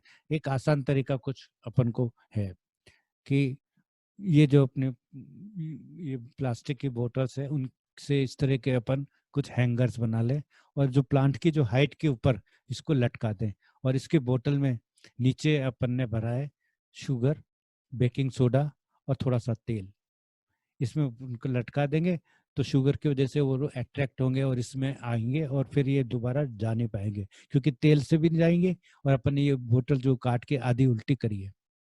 दूसरा लाइट ट्रैप है, जैसे कि मैंने आपको पहले बताया कि ऊपर बल्ब लगाया, नीचे एक फनल रखी और नीचे आपने शुगर का या खाली पानी का और तेल का रखा, उससे भी ये कीड़े इसके अंदर आएंगे और गिरेंगे और इसमें कलेक्ट होते जाएंगे। 5-7 दिन में आप इसका अंदर का पानी बदल दीजिए। तो उसमें करने का जैसे मैंने आपको पहले बताया कि इसके जो इन्फेक्टेड शूट्स और लीव्स हैं उनको अपन हटा देंगे, मैरीगोल्ड मतलब गेंदा लगाएंगे तो वो अट्रैक्ट होगा। मैरीगोल्ड बहुत बढ़िया चीज है, वो इसको निमेटोड को भी अट्रैक्ट करता है और इन मॉथ्स को भी, जो कैटरपिलर्स होते हैं उनको भी अट्रैक्ट करता है। तो ये गेंदा तो एक हमारे वेजिटेबल गार्डन में जगह जगह पे लगाना बहुत जरूरी है। इन कीड़ों के अलावा एक और फायदा होता है कि जो मधुमक्खियां होती हैं वो भी ज्यादा आएंगी, जो आपके क्रॉस पॉलिनेशन में काम आती है। काऊ यूरिन का स्प्रे हाथ से निकाल सकते हैं, निकाल लीजिए, उठा सकते हैं क्योंकि ज़्यादा नहीं है तो वैसे ही पिक कर लीजिए। ये देखिए जैसा कि मैंने आपको बताया कि धनिए की एक लाइन बीच में लगा दें, क्योंकि अपन क्यारी में नहीं लगा रहे, कंटेनर में लगा रहे हैं, तो पास वाला है उसके पास में कंटेनर रख दें एक जिसमें धनिया लगा हुआ हो। ये जो ब्रिंजल का कंटेनर है उसके बाद धनिया का कंटेनर रख दें तो भी ये फायदा मिलेगा। देखिए देखिए कि जैसे 2 रो लगाते हैं तो टेप क्रॉप कैसे टमाटर कर रहा है रिड्यूस। देखिए आप गेंदा का फूल आप नीचे देख रहे हैं, उसके अंदर लार्वे घुसे हुए हैं। इसका मतलब जो लार्वे को टमाटर के अंदर घुसना चाहिए था वो गेंदे में घुसा है, इसका मतलब ये ट्रैप कर रहा है। तो गेंदा हमारे लिए बहुत महत्वपूर्ण ऑर्नामेंटल के साथ साथ एक फसल है जो कि कीड़ों से बचाती है। अब जैसा कि मैंने आपको बताया था कि कैल्शियम की डेफिशिएंसी से ये होता है। 2 कारण हैं इसका ब्लॉसम एंड्रॉइड के, नीचे से ये ऐसा काला होकर विदर्ड हो जाता है। एक तो कैल्शियम की डिफिशियंसी, दूसरा पानी कम होना। ये 2 एक कारण होते हैं जिसकी वजह से ये बीमारी होती है, ब्लॉसम एंड ड्राउट कहते हैं, मतलब नीचे बॉटम में होता है। तो इसके लिए हम जब होना शुरू हुआ हो 1-2 में भी देख लिया हो अपन ने, तो कैल्शियम क्लोराइड का हम 0.5% का घोल का हम फ्रूट फॉर्मेशन के टाइम में, जब फ्रूट बन रहा है, फूल के बाद फ्रूट बनता है, जब थोड़ा छोटा सा ही फ्रूट बने तो हम कैल्शियम क्लोराइड का स्प्रे करेंगे और पानी की नमी बनाए रखेंगे। ये दोनों चीजें चाहिए, पानी की नमी इस चीज को, इसकी कैल्शियम की कमी को बढ़ाता है। और इसके जब अपन प्लांटिंग कर रहे हैं तो जैसे मैंने आपको पहले बताया था कि जिप्सम या बोन मील हम इसमें मिला सकते हैं या प्रॉम भी मिला सकते हैं जिसमें। अब टमाटर के लिए कुछ स्पेशल, क्योंकि सबसे फेवरेबल चीज अपने इस सीजन की होती है टमाटर, कि हमें टमाटर कितने से तरह का आता है देखें आप। गोल आता है, लंबा होता है, पियर शेप में होता है, प्लम शेप में होता है, चेरी टमाटो होता है, बहुत तरह तरह के टमाटर होते हैं। टमाटर हरा भी खाया जाता है, टमाटर लाल भी खाया जाता है, टमाटर के और कई प्रिजर्वेटिव मतलब प्रिजर्वेशन टेक्निक है, सॉस की, प्यूरीज की, इन सब की। इसलिए टमाटर का बहुत महत्व है, क्योंकि अगर ज्यादा भी हो जाता है तो भी अपन उसको बचा के अपने आगे के लिए रख सकते हैं। पर सबसे ज्यादा जो चीज की जरूरत होगी, हमें ध्यान रखना होगा सबसे पहले तो उसका सीडलिंग हेल्दी हो। और वो कैसे होगा कि जब अपन लीफ माइनर और वायरस वगैरह से अपन बचा के रखेंगे, और इसके पॉट ग्रोइंग मिक्सचर में हम जिप्सम और प्रोम ऐड करेंगे।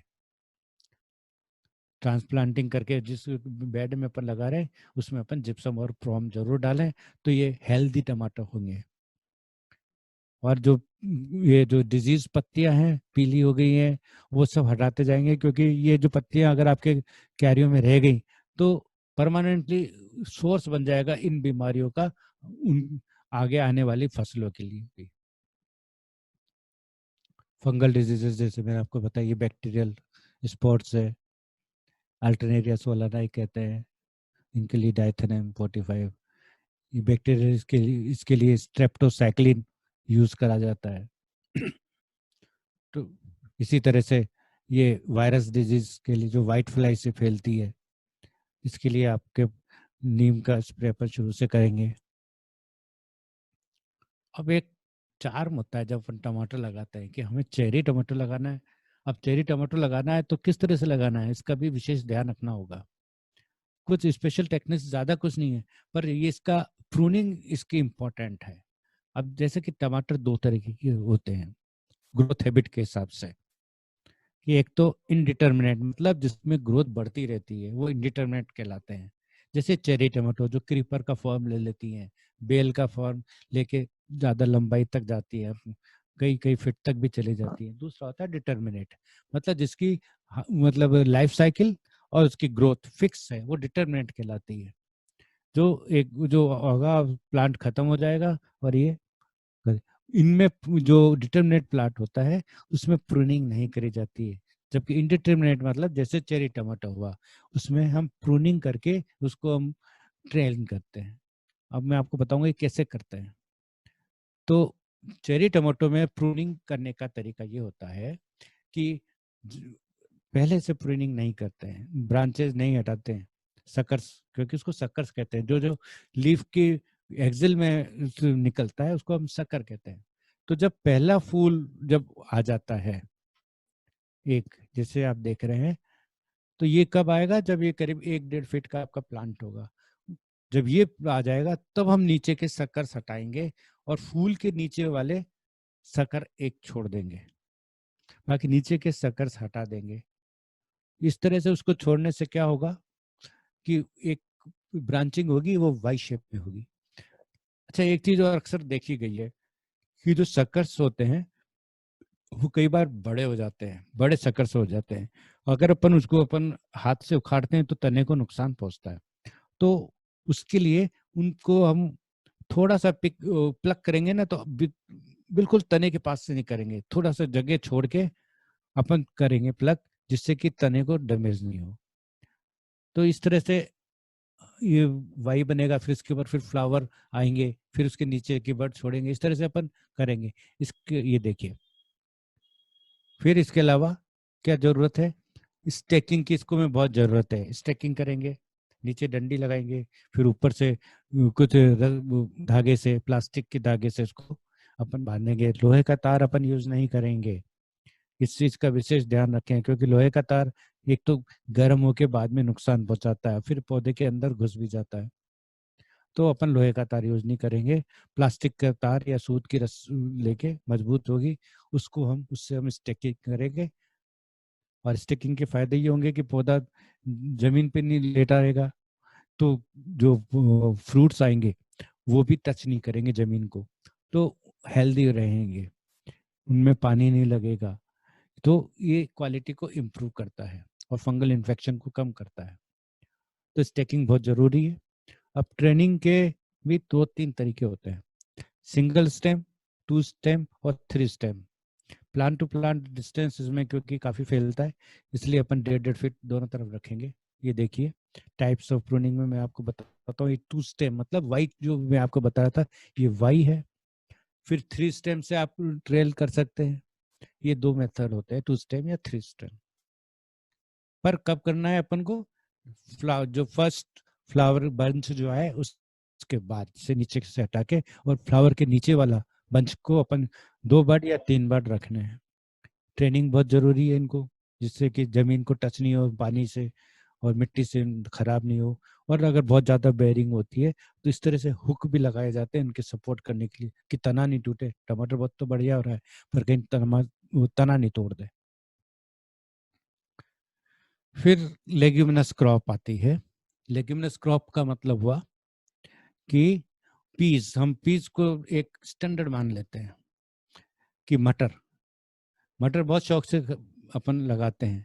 पर इम्पोर्टेंट चीज क्या है कि मटर के कम से कम आपके पास 50-60 पौधे हों तो आप मटर लगाइए, वरना नहीं लगाएं, क्योंकि 5-10 पौधे आपका शौक तो पूरा कर देंगे पर आपकी रिक्वायरमेंट पूरी नहीं कर पाएंगे। इसलिए अपन को अपने फैमिली साइज के हिसाब से हर वेजिटेबल का जो कंटेनर, जो पॉपुलेशन है या जो साइज है, वो उसी हिसाब से लेना चाहिए कि आपकी रिक्वायरमेंट क्या है। अगर भिंडी है तो आपके कितना बड़ा कंटेनर होना चाहिए आपके फैमिली साइज के। अगर आपकी फैमिली में 4 जने हैं तो आपके करीब 4x10 का एक कंटेनर तो भिंडी का होना ही चाहिए। इसी तरह से मटर का भी आपका होना चाहिए। इतना अगर आप जगह दे सकते हो तो आप मटर लगाइए, वरना मटर को नहीं लगाएं, क्योंकि इसमें फ्रूटिंग कम होती है और टाइम पूरा लेती है। तो मटर को हम डायरेक्ट, क्योंकि इसका बोल्ड सीड होता है, तो हम इसको अक्टूबर नवंबर में बोते हैं। और इसकी जो स्पेसिंग रखी जाती है वो 30 से इंटू 15 सेंटीमीटर, मतलब 1 फुट इंटू आधा फुट। मटर को अगर अपन ट्रेल करेंगे, जैसे अभी बेचने के लिए आते हैं, जब कहते हैं ना टेलीफोन वाली मटर, टेलीफोन वाली मटर, वह क्या है टेलीफोन, इस तरह से ट्रेलिंग सिस्टम है। जैसे टेलीफोन तार एक सड़क के ऊपर लगे रहते हैं, इस तरह से स्ट्रक्चर बनाया जाता है। टेलीफोन की कोई वैरायटी नहीं होती है, वो स्ट्रक्चर तरीका आता है कि हमने मटर को टेलीफोन के तारों जैसे चढ़ाया है, तो मटर खराब नहीं होती, जमीन टच नहीं होगी, हवा बराबर जाएगी। स्प्रे आप करेंगे तो बीच में घूमने की जगह होगी चारों तरफ की अच्छा तरह। इसलिए इनको भी स्टैकिंग करना चाहिए, क्रीप और चढ़ा भी देना चाहिए। ये एक बीमारी बहुत ज्यादा आती है, पाउडरी मिल्ड्यू, मतलब आपके उस पे तने के ऊपर, आपके पत्ते के ऊपर, आपके पॉड के ऊपर ये पाउडर जैसा वो बन जाता है और ये डिसकलर कर देता है और धीरे धीरे पौधों को खत्म कर देता है। इसका शुरू से ही इलाज जरूरी है। इसके लिए हम उसको पानी से बढ़िया धोएंगे, और एक सल्फर आता है, सल्फर को हम ऑर्गेनिक की श्रेणी में रखते हैं, तो वेटेबल सल्फर आता है, उससे अपन इस पे स्प्रे करते हैं। मीठा सोडा भी करते हैं, वो मैं आपको बताऊंगा आगे।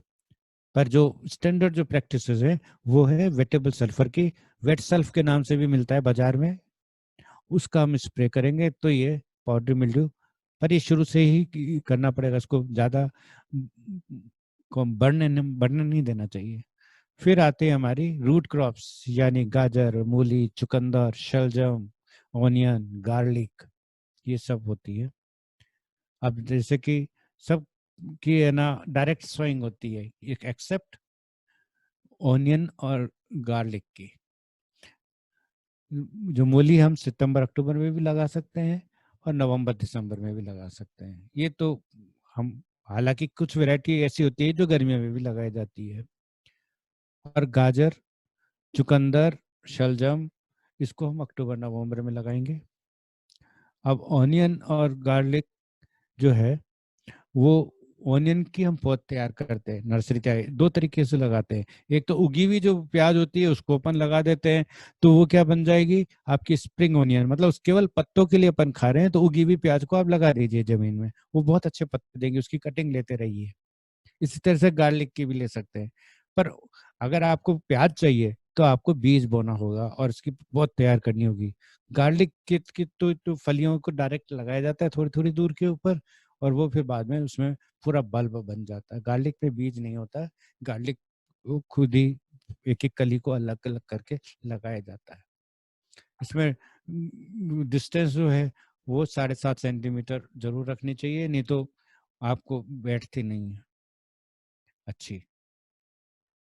इसमें जो ध्यान रखने की चीजें हैं वो है कि इनको रो में लगाना चाहिए, ब्रॉडकास्ट नहीं करना चाहिए, जिससे कि डिस्टेंस बराबर रहे।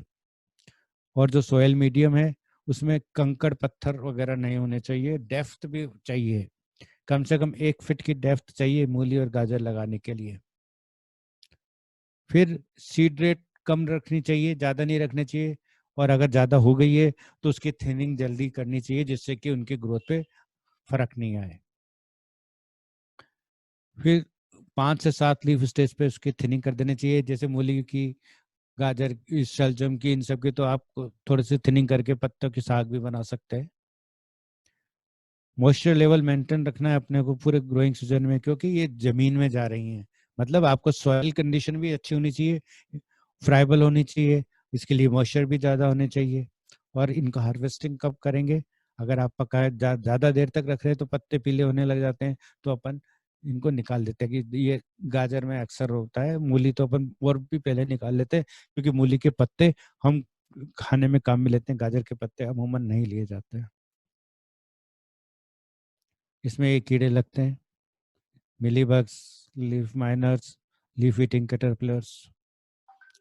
एक चीज जो आपने देखी होगी, वो जैसा कि मैंने आपको शुरू में बताया था कि इसमें कंकड़ पत्थर नहीं होने चाहिए, वरना इस तरह से उंगली जैसी बन जाएंगी। और क्योंकि वो बीच बीच में पत्थर आ गए तो इधर से निकल गए, इसकी जड़ें उधर से निकल गई, वो फॉर्म में ले लिए इस तरह से। तो इस तरह से अपन को एक तो हाइट मतलब डेप्थ कम से कम 1 फीट होनी चाहिए आपकी कंटेनर की, और फिर उसमें कंकड़ वगैरह नहीं होनी चाहिए। इसी तरह से एक प्रॉब्लम आती है इनमें निमेटोड्स की, जैसे कि मैंने आपको बताया था कि लगातार लगाने से, ये क्रूसीफर्स है, क्रूसीफर फैमिली के, सरसों जाति के हैं, तो इनमें क्रूसी ये निमेटोड ज़्यादा आते हैं। तो नीम की खली भी डालें और गेंदे वगैरह लगाएं। लीफी वेजिटेबल्स में आता है स्पाइनेच, मेथी और कोरिएंडर। ये हम आसानी से लगा सकते हैं, पर उनको बोना अपन को अक्टूबर नवंबर में है, और ये डायरेक्ट सोइंग होगी। फिर उसके बाद है सैलेड क्रॉप्स, जैसे लेट्यूस, पार्सले, केल वगैरह जो है, इनकी हमें नर्सरी तैयार करनी होती है। तो इनकी हम पहले नर्सरी तैयार करेंगे सितंबर अक्टूबर में, और इसको करीब 20 दिन की जब हो जाएगी या उसके बाद उसको हम ट्रांसप्लांट करेंगे। लेट्यूस में जो एक अक्सर बीमारी आती है, एक तो डाउनी मिल्ड्यू आती है, जो कि पत्तों की ब्राउनिंग हो जाती है, क्योंकि ये बोया ही पत्तों के लिए जाता है। अगर उसमें भी कोई बीमारी आ जाती है तो पूरी फसल बेकार हो जाती है। इसलिए अपन को ध्यान रखना होगा कि डाउनी मिल्ड्यू नहीं आए, मोजेक वायरस नहीं आए, क्योंकि लीफी जो वेजिटेबल्स है उनमें अगर लीफ की बीमारी हो जाएगी तो वो वेजिटेबल्स आपके न काम की होगी, ना वो बिकने लायक होगी। अच्छा, इसमें अब विंटर्स में कुछ ऐसी वेजिटेबल्स है जो कि हम बहुत कम समय में ले सकते हैं काम में।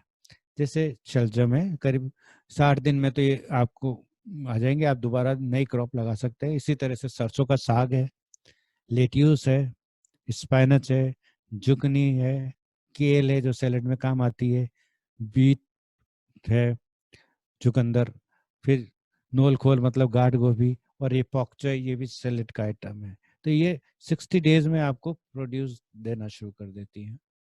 इसी तरह से कुछ स्पाइसेस है जो विंटर में लगाई जाती है, जैसे कोरिएंडर, सौंफ, ये 2 बार लिख दिया मैंने, धनिया और कोरिएंडर दोनों लिख दिए, गार्लिक, ऑनियन और मेथी, ये स्पाइसेस हैं। ये स्पाइसेस की विशेषता ये है कि ये अपने किचन में से अपन यूज कर सकते हैं। धनिए को हम आधा, इसको थोड़ा सा दरोड़ना कहते हैं, या थोड़ा सा इसको ऐसा पीसेंगे ऊपर से, रगड़ेंगे कि 2 हिस्से में बढ़ जाए। इसी तरह से सौंफ को नहीं रगड़ेंगे और धनिया को रगड़ेंगे, तो इसको ये सौंफ और धनिया अपन लगा सकते हैं। एक सुआ भी आता है, उसको भी हम लगा सकते हैं। गार्लिक का जैसे मैंने आपको बताया कि गार्लिक की कलियां कलियां लगाई जाती हैं। प्याज को 2 तरीके से लगा सकता है, बीज से भी और प्याज से भी।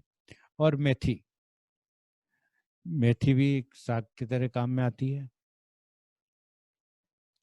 कुछ सब्जियां ऐसी होती हैं जो अपने घर में अपन बिना बीज के मल्टीप्लाई कर सकते हैं अपने खुद से, जो उग जाती हैं।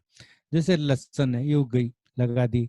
गाजर की भी बहुत अच्छी लगती है, इस तरह से ऊपर का आपने काटा, ऊपर का हिस्सा छोड़ दिया और एक कटिंग लेके गाजर बो दी, तो नीचे की गाजर आपने खा ली, ऊपर का एक करके बड़ा सुंदर सा ये वो बन जाता है, ड्राइंग रूम में भी रखने लायक हो जाता है कि आपने छोटे छोटे कटिंग करके आपने इस तरह से डेकोरेट कर दिया।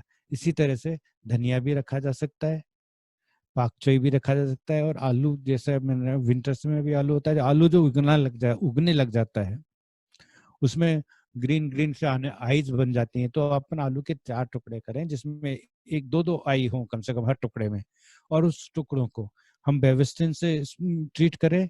और अगर आप बेविस्टिन यूज नहीं करना चाहते तो दालचीनी से दालचीनी लगा के इसको थोड़ा सा सुखा दें, और उसके बाद उनको अपन मॉइस्ट में लगाएंगे। मतलब बोने के बाद पानी नहीं देंगे, इस चीज का ध्यान रखें। अपन नमी वाली ग्रोइंग मिक्सचर में लगाएंगे और उसको लगा रहने देंगे। उसमें जब तक इनमें फुटान नहीं होगी तब तक हम, अगर नमी बनी हुई है तो अपन पानी नहीं देंगे। इस चीज का ध्यान रखेंगे कि अगर उग रहा है तो उगने देंगे, पानी देने की जल्दी नहीं करेंगे। अब मैं आपको बताऊंगा कि कुछ सॉइल अमेंडमेंट्स, यूट्यूब वगैरह पे कई फनी चीजें भी आती हैं। अब कई बार उन पे लगता है कि ये किस तरह से हमें बेवकूफ़ी बना रहे हैं, ऐसा भी लगता है कि ऐसा थोड़ी होता है। कुछ अच्छी चीजें भी आती हैं, ऐसी बात नहीं है, जो कभी हमने पढ़ाई में नहीं पढ़ी या हमें रिसर्च में नहीं आती है, पर उनके पीछे साइंटिफिक बैकग्राउंड है। जैसे टोटके वगैरह होते हैं, जैसे कहते कहा जाता है ना कि इनको भी यूज करना चाहिए। तो मैं आपको बताऊंगा कि जैसे बेकिंग सोडा, एलम मतलब फिटकरी, सिरका, व्हाइट विनेगर जो एसिटिक एसिड होता है, राख के लिए भी कई सारी भ्रांतियां फैली हुई है कि राख डालनी चाहिए जमीन में या नहीं डालनी चाहिए। एस्प्रिन के लिए भी कहा जाता है। सुन कि मेरे को भी बड़ा अजीब सा लग रहा था, फिर मैंने इसका जब लिटरेचर पढ़ा, ढूंढा, तो देखा कि हाँ, एस्प्रिन भी कहीं फायदा करती है। इसी तरह से छाछ है, बटर मिल्क, हनी मतलब शहद, ग्लिसरीन, एग शेल मतलब अंडे के ऊपर के छिलके, बोन मिल, सिनामोन मतलब दालचीनी, जिप्सम और प्रोम। उसके बारे में जो मैंने थोड़ी जानकारी इकट्ठी करी है वो मैं आपके साथ शेयर करता हूँ। इन सब को करने से पहले एक सबसे इम्पोर्टेंट चीज मैं आपको बताना चाहूंगा कि एसिडिटी क्या होती है। दो तरह के अक्सर होता है कि आपकी जो जनरल अपने यहाँ पे जो है वो एल्कलाइन सॉइल है, और वो एक होता है एसिडिक सॉइल। एल्कलाइन सॉइल में मतलब अपनी जो पीएच, जैसे आप देखेंगे ये पीएच की रेंज है 0 से 14 तक होती है। 7 जो होती है 7 पीएच वो होती है न्यूट्रल। इससे कम वाली जो होती है वो एसिडिक कहलाएगी, इससे ज्यादा वाला एल्कलाइन कहलाएगी। और ऐसा जानना देखा गया है कि हमारे जो वेजिटेबल्स और ऑर्नामेंटल प्लांट है उनको जो मोस्ट फेवरेबल पीएच होती है एसिडिक, वो टुवर्ड्स एसिडिक होती है। मतलब slightly acidic to slightly alkaline, इससे ज्यादा नहीं होना चाहिए। 6.5 से 7.2 पीएच तक अपन को मेंटेन करना चाहिए, चाहे कोई भी हो। पर अगर अपन को लगाना है तो कुछ अमेंडमेंट्स, इनको अमेंडमेंट्स कहते हैं, जो कि आपके सॉइल को, पीएच को चेंज करते हैं, जो कि आपके अच्छी ग्रोथ के लिए जरूरी होता है। पर कुछ ऐसे वेजिटेबल्स भी हैं जो कि 7.2 के बाद भी 7 और 8 तक ग्रोथ है, उनमें ज्यादा रेजिस्टेंस होता है। जैसे कैबेज हुआ, कैलरी कॉलीफ्लावर हुआ, सेलरी हुआ, कैरेट, गाजर, लेट्यूस, ये 7 to 8 पीएच में भी बहुत अच्छे चल जाते हैं। पर बाकी इनको जो 7.7 से कम वाले जो होते हैं प्लांट्स जो प्रेफर करते हैं वो एसिड लविंग प्लांट्स कहलाते हैं। अब ये मेरा ही अनुसंधान था। मैंने ये निकाल के देखा कि ये जो अपन जनरली जो बातें करते हैं, बटर मिल्क हुआ, ऑर्गेनिक विनेगर हुआ, सिंथेटिक विनेगर हुआ, इनमें वास्तव में इनकी पीएच कितनी होती है ये मैंने खुद टेस्ट करी है। तो अगर छाछ है, हालांकि छाछ 1 दिन पुरानी, 2 दिन पुरानी, बहुत पुरानी, इनमें पीएच चेंज होती रहेगी। मैंने स्टैंडर्ड छाछ ली जो 1 दिन की थी, थोड़ी खट्टी थी, तो उसकी पीएच थी 3.1। ऑर्गेनिक विनेगर जो एप्पल साइडर विनेगर जिसे कहते हैं कि एप्पल से या किसी से विनेगर बनाया जाता है, रेड विनेगर, उसकी 2.5 थी। सिंथेटिक विनेगर जो सफेद रंग का एसिटिक एसिड का जो 5% का जो घोल बोतल शीशियों में मिलता है, उसकी 2.6 पीएच निकली थी। वर्मी वाश, उसकी पीएच है 7.5। मेरे गार्डन सॉइल की जो पीएच है वो है 7.8। कोकोपिट जो हम यूज करते हैं उसको मैंने आपको जैसे बताया था कि 2 बार 3 बार पानी निकाल के फिर अपन को यूज करना चाहिए। तो कोकोपिट का जो सॉल्यूशन का जो पीएच था वो था 7.5। और सॉइल लेस मीडियम जो कोकोपिट और वर्मी कंपोस्ट का पीएच 7.2। सूखा हुआ गोबर, काउडंग के 7.6। Vermi wash 7.1। एप्सम साल्ट मतलब सेंधा नमक, उसका 7.0, जैसे कि न्यूट्रल मैंने बताया था, ये न्यूट्रल होता है। और कॉमन साल्ट मतलब नमक, उसका 7.5 पीएच होता है। तो हमारे सामने हमारी जो सॉइल है वो मोस्टली अल्कलाइन है। टूवर्ड्स अल्कलाइन है या स्लाइटली अल्कलाइन है, ये कैटेगरीज है, उनको हमको एक कंफर्टेबल पीएच रेंज में लाना है जिससे हमारे वेजिटेबल्स या ऑर्नामेंटल फ्लावर जरूरी है। उसके लिए हम क्या करेंगे, गोबर की खाद वगैरह से भी, जैसा कि अपन ने देखा पीएच कम होती है, जैसे 7.8 है और गोबर की खाद में 7.2 है, इसका मतलब आप इक्विलिब्रियम पे ला रहे हो, आप नीचे ला रहे हो उसकी पीएच मीडियम की। इसी तरह से सल्फर, एलिमेंटल सल्फर भी होता है, ये 5 से 10 ग्राम पर स्क्वायर फुट सॉइल के हिसाब से ऐड कर सकते हैं। पर ये सब कर रहे जाते हैं जब अपन ये प्लांटिंग कर रहे हैं उससे पहले, बाद में इनका रोल कम हो जाता है, ये इफेक्ट नहीं देती। तो जो हम बेड तैयार कर रहे हैं उसमें अपन को इस तरह से शुरू में ही इसको ग्रो करना है, इसको ऐड करना है। फिर एल्यूमिनियम सल्फेट मतलब एलम, आयरन सल्फेट, जिप्सम, इनको हम 25 से 30 ग्राम पर स्क्वायर फीट के रेट से ऐड कर सकते हैं। वाइट विनेगर को हम 20 ml पर लीटर वाटर में डाल के इसको ड्रेंचिंग कर सकते हैं। बटर मिल्क खट्टा को 50 ml पर लीटर के हिसाब से अपन ड्रेंच कर सकते हैं। इसी तरह से हमें जो पानी सॉइल के बाद अब पानी अपन कौन सा दे रहे हैं, पानी में वैसे तो सैलिनिटी, एल्कलिनिटी, ईसी, टीएसएस बहुत सारे क्राइटेरिया होते हैं, पर इम्पोर्टेंट चीज जो अपन बेसिकली अपन देख सकते हैं वो है 6.5 to 7.5 की रेंज में हमें पानी हमारे पास जो अपन अपने गार्डन को दे रहे हैं वो होना चाहिए। अब जैसा कि मैंने आपको शुरू में बताया था, PROM, phosphorus rich organic manure.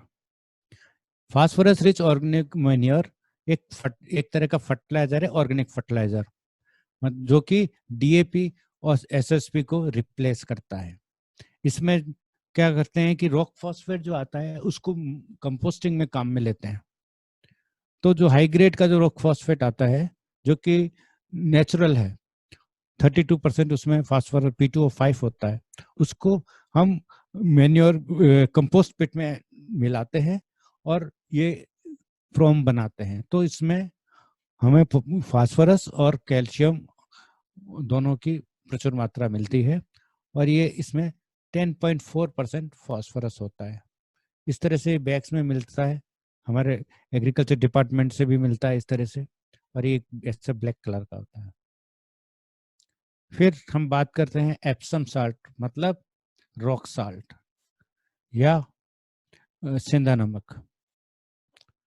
Epsom salt जो हमें दो तरह के न्यूट्रिएंट, सेकेंडरी न्यूट्रिएंट जिसे कहते हैं मैग्नीशियम और सल्फर, ये देता है। ये दोनों जो न्यूट्रिएंट है वो क्लोरोफिल बढ़ाने के काम आते हैं और न्यूट्रिएंट एब्जॉर्प्शन भी बढ़ाते हैं।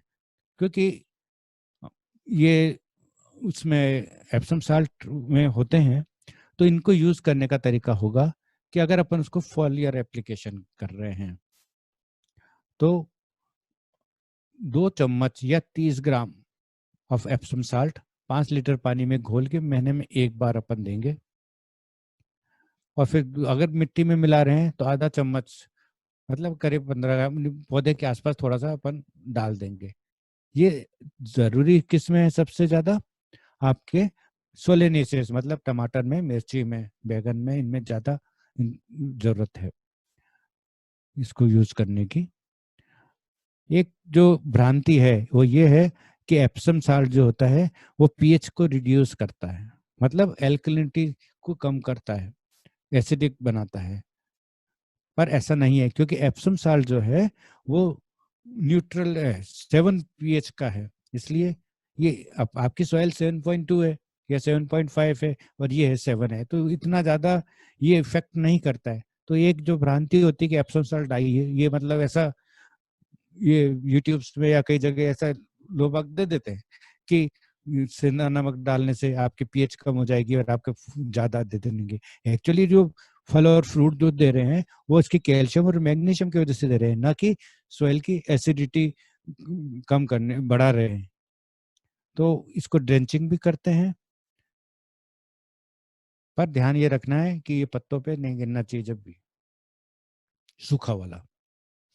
फिर फिटकरी यानी alum powder, potassium aluminium sulphate, ये हाईली एसिडिक होता है। 4.3 इसमें इसकी पीएच होती है। और ये सब अगर इसको हम मतलब ऐड यूज करने का इसका तरीका यह है कि 10 ग्राम एलम को 1 लीटर पानी में घोल के इसको सॉइल में दें।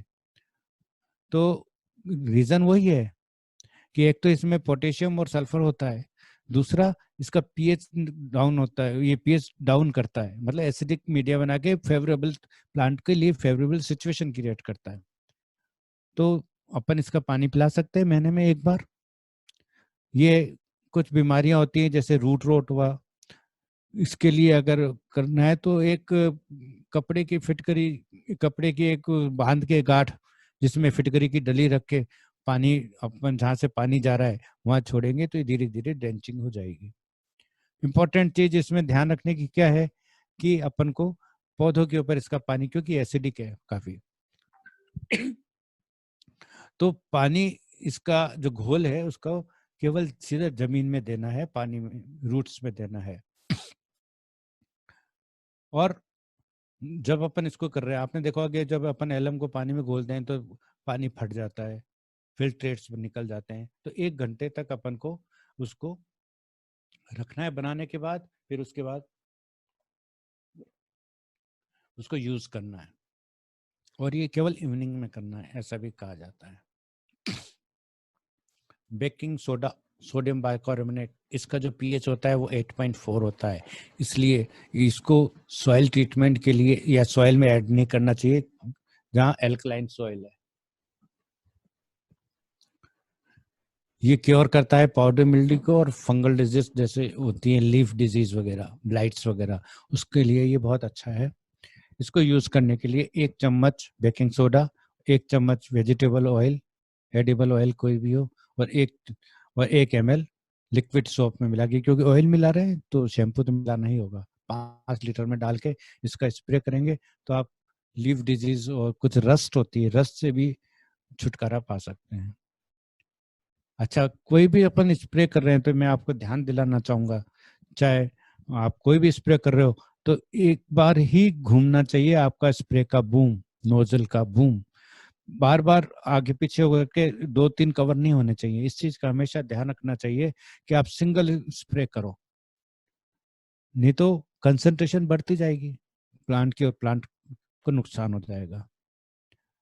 और चूंकि इसमें अपन एक चीज और कर सकते हैं, थोड़ा सा इसका पीएच ज्यादा है कि पत्तों को नहीं, तो एक दिन अपन पहले जैसे अपना कोई एंटीबायोटिक वगैरह कोई नहीं लगती है तो अपन टेस्ट करते हैं पहले, इस तरह से अपन पौधे के कुछ पत्तों के ऊपर एक दिन करके देख ले कि नुकसान तो नहीं हो रहा है, क्योंकि स्टेजेस पे बहुत डिपेंड करता है इसका कि आप यंग स्टेज पे कर रहे हो या लेटर स्टेज पे कर रहे हो। तो इम्पोर्टेंट चीज ये हो जाती है कि अगर यंग आपने जो सॉल्यूशन बनाया उसको करके देख लो थोड़ी सी जगह में,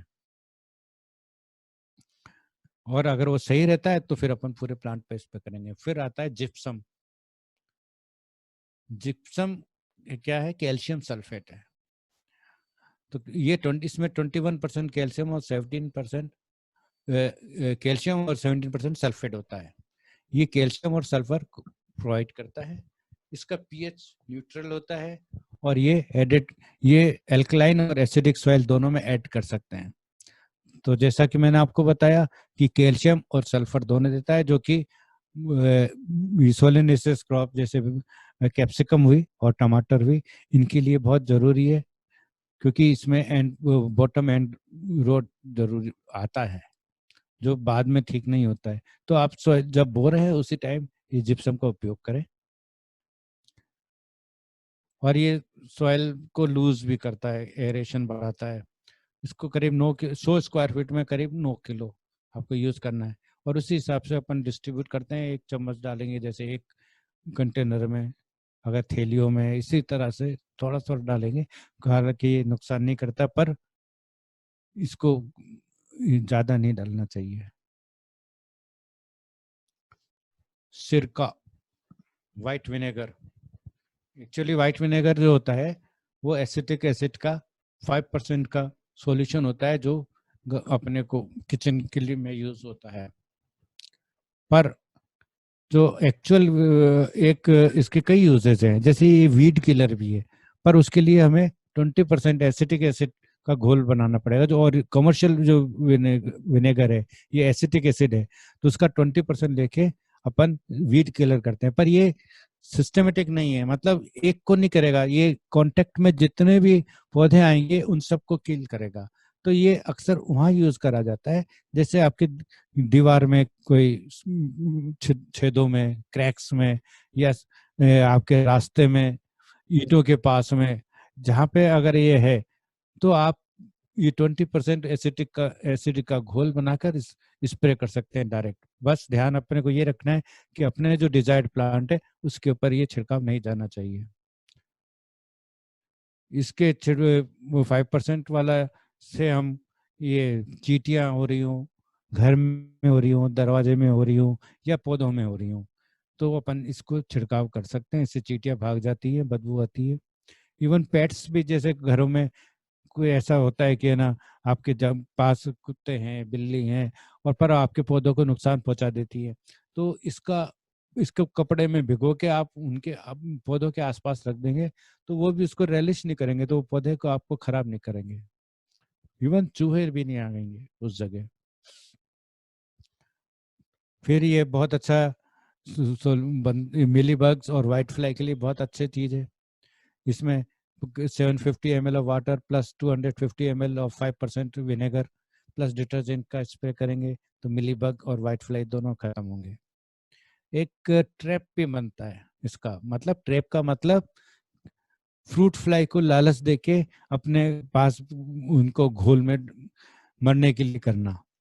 तो उसमें क्या होता है कि 250 ml पानी लेंगे और इसमें 100 ml विनेगर जो 5% वाला है वो लेंगे, 2 चम्मच शक्कर और थोड़ा सा गुड़ डाल के किसी खुले बर्तन में, जैसे कोई प्लास्टिक का आपका ग्लास ही है, उसको हम एक प्लास्टिक की बोतल को अपन काट के ऊपर से ऐसे लटका के अपन जहाँ वो प्लांट का लेवल है उस लेवल के ऊपर इन बोतल्स को लटका सकते हैं, कंटेनर ग्लासेस को लगा सकते हैं।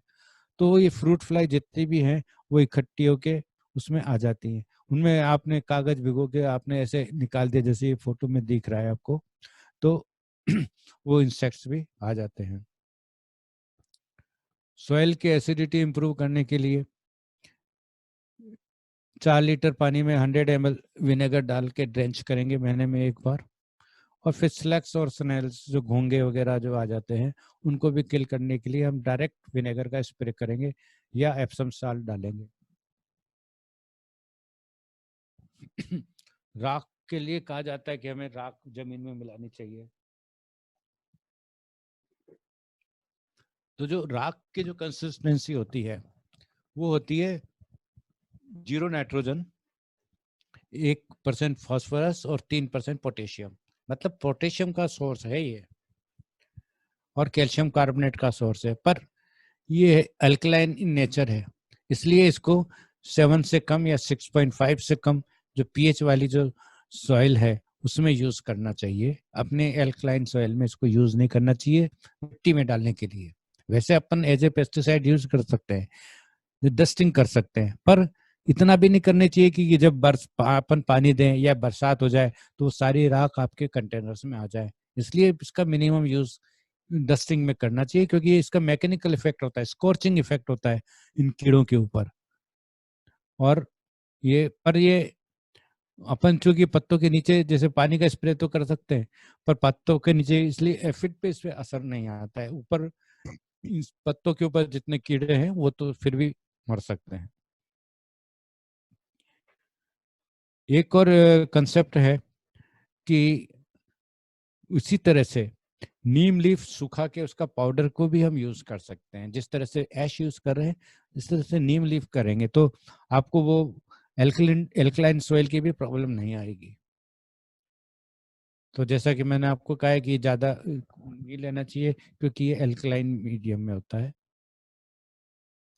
एस्प्रिन कहा जाता है, एस्प्रिन जो अपने दर्द में भी काम आता है और हार्ट के ब्लॉकेजेस में भी काम होता है। पर इसमें एक चीज होती है सैलिसिलिक एसिड, जो कि रिसर्च से ये पता चली है कि सैलिसिलिक एसिड है वो प्लांट में डिफेंस मैकेनिज्म जो होता है इम्यूनिटी डेवलप करती है। तो एस्प्रिन भी हम यूज कर सकते हैं। तो ये फंगल, बैक्टीरियल और वायरल डिजीज के अगेंस्ट काम करती है। ये रूट हार्मोन में भी काम कर सकती है। इसको काम करने के लिए 2 एस्पिरिन की टेबलेट 5 लीटर पानी में घोल के उसको पौधों को शावर करिए, तो इसमें इम्यूनिटी आएगी। और ये महीने में 1-2 बार ही करें, ज़्यादा नहीं करें। इसी तरह से अगर एक चीज और देखी गई कि जो कट फ्लावर्स है या मनी प्लांट है जो अक्सर पानी में रखे जाते हैं, अगर उसमें भी एक टेबलेट अगर अपन एस्पिरिन की डाल देते हैं तो जो मनी प्लांट है उसमें वो नहीं लगती है, फंगस नहीं आती है, पौधा भी वो जड़ें नहीं सड़ती हैं, पानी गंदा नहीं होता है। इसी तरह से कट फ्लावर्स में रखेंगे तो कट फ्लावर्स की फ्रेशनेस बनी रहेगी। बटर मिल्क मतलब छाछ। छाछ को हम छिड़कते हैं पत्तों के ऊपर और जमीन में भी डालते हैं, पर यंग सीडलिंग्स पे इस पे नहीं करना चाहिए क्योंकि इसमें एसिडिक नेचर होती है। इसलिए इसको डैम्पिंग ऑफ और प्रॉब्लम में बिल्कुल यंग सीडलिंग्स पे यूज नहीं कर सकते, क्योंकि जिसमें 2-2 पत्ते आते हैं, जब 4 पत्ते हो जाएं, उनके 5 पत्ते हो जाएं, तब यंग सीडलिंग्स पे भी अपन यूज कर सकते हैं और एडल्ट सीड प्लांट्स पे भी हम यूज कर सकते हैं। इसके लिए छाछ, हालांकि छाछ एक ऐसी चीज है कि उसकी कितनी पीएच होगी ये भी हम नहीं कह सकते, कितने दिन पुरानी होगी। इसको छिड़कने के लिए तो ये कहा जाता है कि कम से कम 15 दिन पुरानी हो, ये तो 7 दिन पुरानी तो होनी ही चाहिए, जिससे जितनी ज्यादा खट्टी होगी उतने ज्यादा इसके इफेक्ट्स आएंगे, क्योंकि इसमें माइक्रोबियल ग्रोथ भी होगी। तो 7 से 15 दिन के आसपास छाछ, रखी हुई छाछ को 4 लीटर पानी में, 1 लीटर छाछ को 4 लीटर पानी में घोल के और इसका स्प्रे करेंगे और पत्तों के नीचे भी करेंगे। तो इसको अपन वेरी लेस सावर, मतलब कम खट्टी को, जैसे कि मैंने आपको कहा है कि जो यंग सीडलिंग्स होंगे उनको उसमें हम कम खट्टी यूज करेंगे और एडल्ट प्लांट है उसमें ज्यादा खट्टी यूज कर सकते हैं। हनी एंड ग्लिसरीन के लिए भी कहा जाता है कि ये रूटिंग हार्मोन में काम आ जाता है, पर इसके लिए कोई मेरे को साइंटिफिक सपोर्ट नहीं मिला, बल्कि मैं जहां तक मैं सोचता हूँ इसके जो शुगर कंटेंट्स हैं वो फंगल और सॉइल बोर्न पेस्ट को ज़्यादा अट्रैक्ट करेंगे। इसलिए मैं नहीं समझता हूँ कि हनी और ग्लिसरीन को रूटिंग हार्मोन जैसे यूज करना चाहिए। हालांकि सिनोमोन, भोरा सिनोमोन मतलब दालचीनी, एक बहुत अच्छी एंटी फंगल प्रॉपर्टीज वाला अपने पास स्पाइस है, वो जो आवश्यक रूप से अपन काम में ले सकते हैं, क्योंकि वो एंटी फंगल है। आपके जो कटिंग आपने लगाई है या उसकी में वो फंगस नहीं आने देगा। फिर एक एग शेल के लिए कहा जाता है कि अंडे के छिलकों को यूज करना चाहिए। ये कैल्शियम कंटेंट इसमें ज्यादा होता है, नो डाउट, पर इसको यूज करना चाहिए आपको कंपोस्ट बनाने में या जब अपन प्लांटिंग कर रहे हैं, बाद में डालने में ये बहुत स्लो रिलीज होते हैं, वो कम होते हैं। तो इसको यूज करने के लिए कि आपके पास जो अंडे आए उनको बढ़िया से धोएं, उसमें वो कुछ भी चीज नहीं जाने दें, चिपका, उसमें जो एल्ब्यूमिन वगैरह होता है वो मत जाने दें, और उसको कंपोस्ट में डालें या पोटिंग मिक्स में अच्छी तरह से धो के और पीस के और फिर इसको मिलाएं। रोज मिक्स में वगैरह वगैरह में बहुत अच्छा होता है, टमाटर में, रोज में। अब फिर बोन मिल की बात आती है। बोन मिल का मतलब होता है कि हड्डियों की खाद। और ये जो बोन मिल है ये एनिमल बोन्स को या स्लॉटर का जो वेस्ट प्रोडक्ट होता है, उसमें वो बोन्स भी हो सकती हैं, थोड़ा मीट भी हो सकता है, ब्लड भी हो सकता है, उसको ड्राई करके और उसको यूज किया जाता है as a fertiliser, organic fertiliser. इसमें डिपेंड करेगा आपके सोर्स पे कि क्या सोर्स आपका है। ये मतलब 3% नाइट्रोजन और 15% फास्फोरस से लेकर 2% नाइट्रोजन, 22% फास्फोरस तक होता है। मतलब ये अल्टीमेटली ये फास्फोरस का सबसे बड़ा सोर्स है और कैल्शियम का तो है ही, पर जो मेजर न्यूट्रिएंट्स में एनपीके आता है उसमें, इसमें पोटेश नहीं होता, नाइट्रोजन और फास्फोरस होता है। ये स्लो रिलीज फर्टिलाइजर है, इसलिए इसको वही जैसा कि मैंने आपको कहा कि या तो ग्रोइंग मिक्सचर के टाइम में करेंगे या फिर वो कंपोस्ट में मिलाएंगे। तो बोन मील फर्टिलाइजर जो है उसको 4.5 किलो पर 100 स्क्वायर फीट में डाला जाता है। सिनामोन की मैं बहुत देर से बात कर रहा हूँ कि सिनामोन जो है दालचीनी वो कैसे यूज करनी चाहिए। ये बहुत सिनामोन को चींटियां भगाने के भी काम में लिया जाता है, गार्डन में हो या कहीं भी बिल के आसपास आप सिनामोन का पाउडर यूज करें। डंडी यूज नहीं करनी है अपन को, चाहे प्लांट में डालना हो या क्योंकि उसका इफेक्ट कम होता है। तो सिनामोन जो पाउडर होता है उसको अपन चींटी भगाने के काम में ले सकते हैं। सिनामोन के लिए कहा जाता है कि बहुत अच्छा रूटिंग हार्मोन है, पर ऐसा नहीं है। वो रूटिंग हार्मोन नहीं है, वो एंटी फंगल इसकी प्रॉपर्टीज है। इसका मतलब वो जो कटिंग को या बीज के ऊपर मॉइस्चर से जो फंगस ग्रो होता है उसको नहीं होना चाहता है, इसलिए इसको सीड ड्रेसर भी यूज करते हैं। ग्राफ्टिंग में जो होता है वहां भी यूज करते हैं, जहाँ कट पोर्शन होता है वहां पे भी इसको लगाया जाता है। इसको स्प्रे करने के लिए थोड़ा सा सिनोमेन उसको पानी में, गर्म पानी में भिगो के रख देते हैं, ओवरनाइट रखते हैं, फिर उसका स्प्रे हम फंगल ट्रीटमेंट के लिए हम प्लांट पे करते हैं। ये हार्मफुल नहीं हो सकता होता, इसलिए थोड़ी कम या ज्यादा भी इसकी अगर कंसंट्रेशन होगी तो नुकसान नहीं पहुंचाएगा। फिर कुछ मिट्टियों में ये मशरूम उग जाती है जो कि पॉइजनस होती है, उससे अपन बचना चाहते हैं। तो भी उन मशरूम्स के ऊपर अगर अपन सिनामोन का पाउडर डाल देंगे तो वो मशरूम भी खत्म हो जाएंगे, फिर दोबारा नहीं उगेंगी। जैसा कि मैंने आपको कहा है कि ये फंगल है, रूटिंग हार्मोन नहीं है, पर अगर इसको एज ए रूटिंग हार्मोन काम में लेना है तो हम उसको एस्प्रिन के साथ, ऐसा बताया गया है, ऐसा लिटरेचर मिला है कि थोड़ा एस्प्रिन के साथ सिनामोन अगर पाउडर अगर अपन यूज करते हैं तो रूटिंग हार्मोन का भी ये काम करता है। तो सिनामोन और एस्प्रिन पाउडर को अगर उसमें 1 से 2 घंटे तक के लिए हम कटिंग्स को डिप कर देंगे तो ये अच्छा रूटिंग हार्मोन भी होगा। फिर इसके बाद आता है कि अगर अपन जो कटिंग्स वगैरह जो करते हैं और जो कट पोर्शन होता है उसके ऊपर अपन सिनामोन लगाना चाहिए, जिससे कि वो कट पोर्शंस के ऊपर फंगस नहीं आए। Thank you very much. आपने जो मेरे इतना पेशेंसली जब सुना और मेरा उत्साह बढ़ाया उसके लिए मैं बहुत बहुत धन्यवाद देता हूँ। अब मैं ये देखना चाहता हूँ कि मेरे को आप लोग के क्या क्वेश्चन है। मैं लवनिया मैडम पूछ रही हैं कि वेबिनार की रिकॉर्डिंग दी जाएगी कि, ये मैंने आपसे शुरू में ही कह दिया है मैडम कि हम आपको वेबिनार की रिकॉर्डिंग हमेशा की तरह अभी भी देंगे। स्लग्स के लिए मैंने आपको बताया, इसका कंट्रोल मैंने बता दिया है। खंडेलवाल साहब कह रहे हैं कि फोल्डेड लीव्स और टोमेटो, वो लीफ कर्ल वाली बात वही होती है जो वायरस से होती है, उसका मैंने आपको ट्रीटमेंट बताया है। डॉक्टर अरविंद पूछते हैं कि will cow urine use to be fresh और can be used available in the market.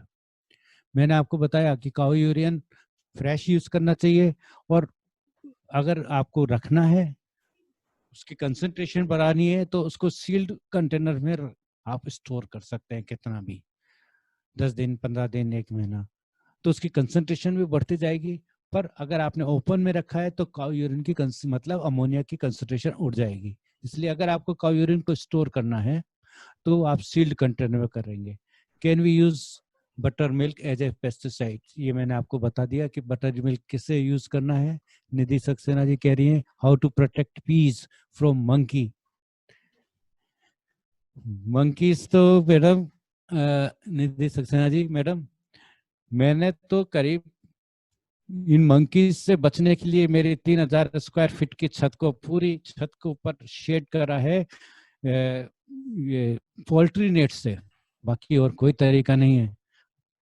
इसलिए जहाँ मंकी और अगर आते हैं तो मटर बिल्कुल मत लगाइए, आपको नहीं मिलेंगे। अगर आप लगा रहे हैं तो उनके लिए लगा रही है, इसलिए ऊपर नेट लगाइए, पतली नेट अगर मिलती है वो भी लगा सकते हैं तो बहुत अच्छी बात है। मंकी से बचाने का तो वही तरीका है। What should be the reason if the coriander has no grow after yet?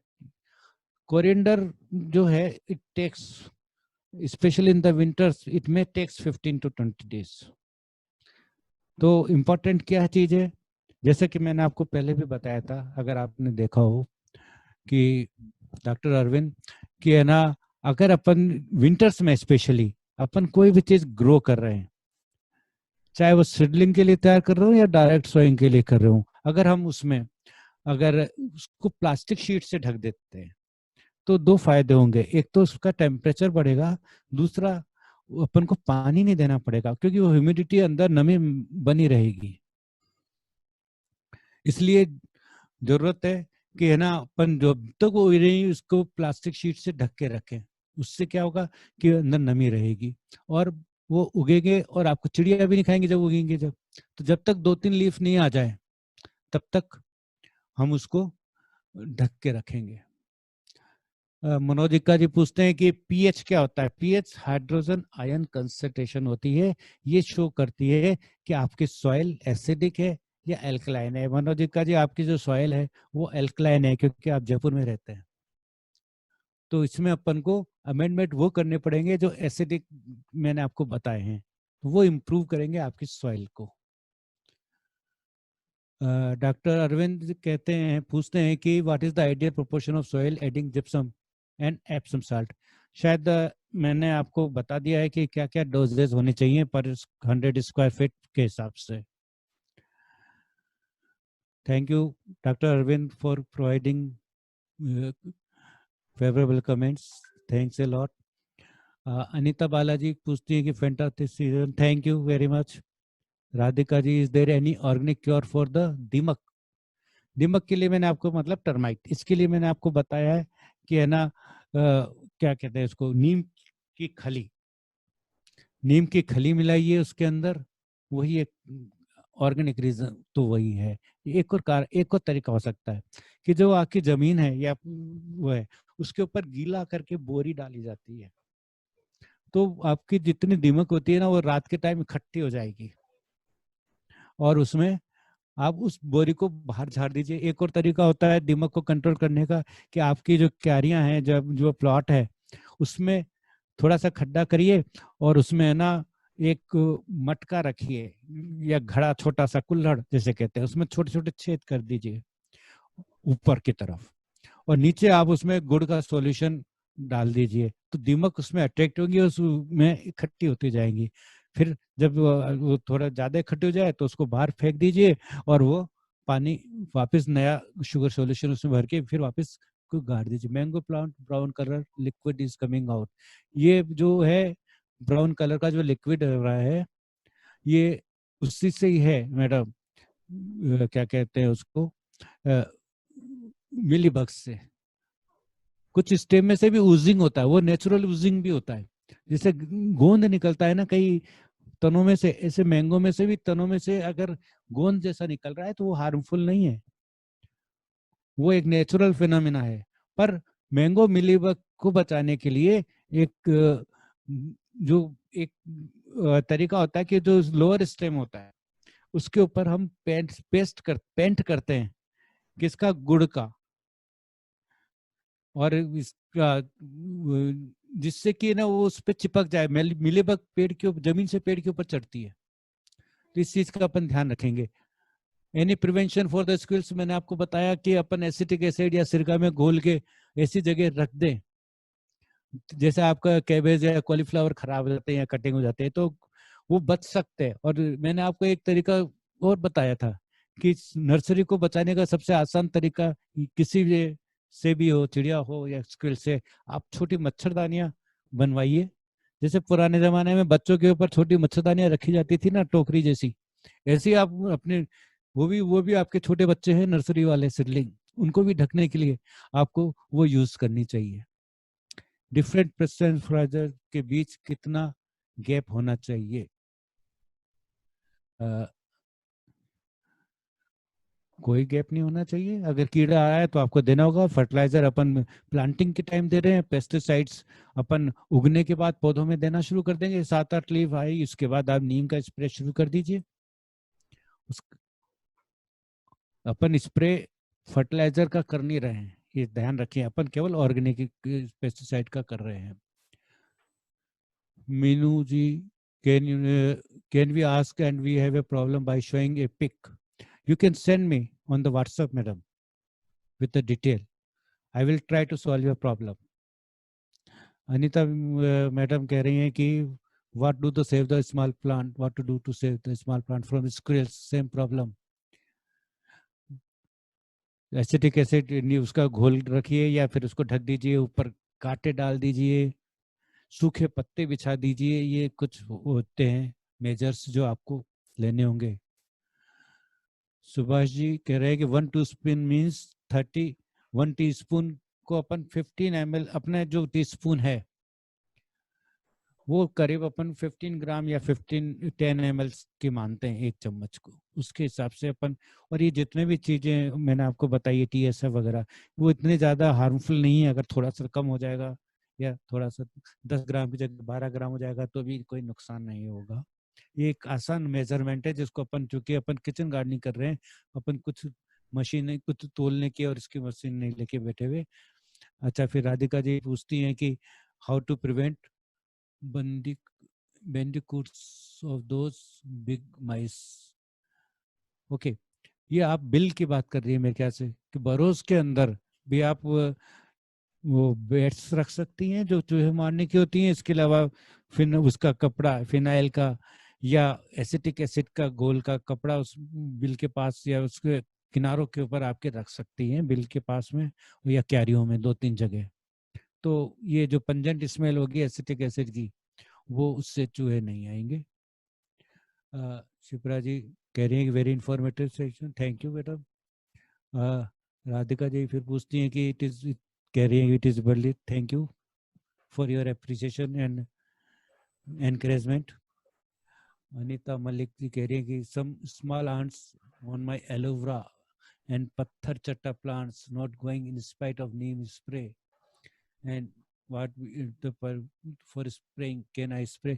वैसे तो स्मॉल एंड्स या मैं तो अगर वो आ रही हैं तो नुकसान क्या कर रही है। एक तो मैं तो एक ये मानता हूँ कि अगर चींटियां आ रही हैं या मकोड़े आ रहे हैं तो वो आपके घर में नहीं फैल रहे, आपके एक प्लांट के ऊपर इकट्ठे हो रहे हैं। इसके अलावा भी अगर आप करना चाहते हैं तो उसे एलोवेरा और पत्थर चट्टा के पौधों में मतलब उसके मिट्टी में आप ये सिनामोन पाउडर डालिए, हो सकता है, मेरे को आशा है कि उनसे हो जाएगा। थैंक यू आहूजा साहब।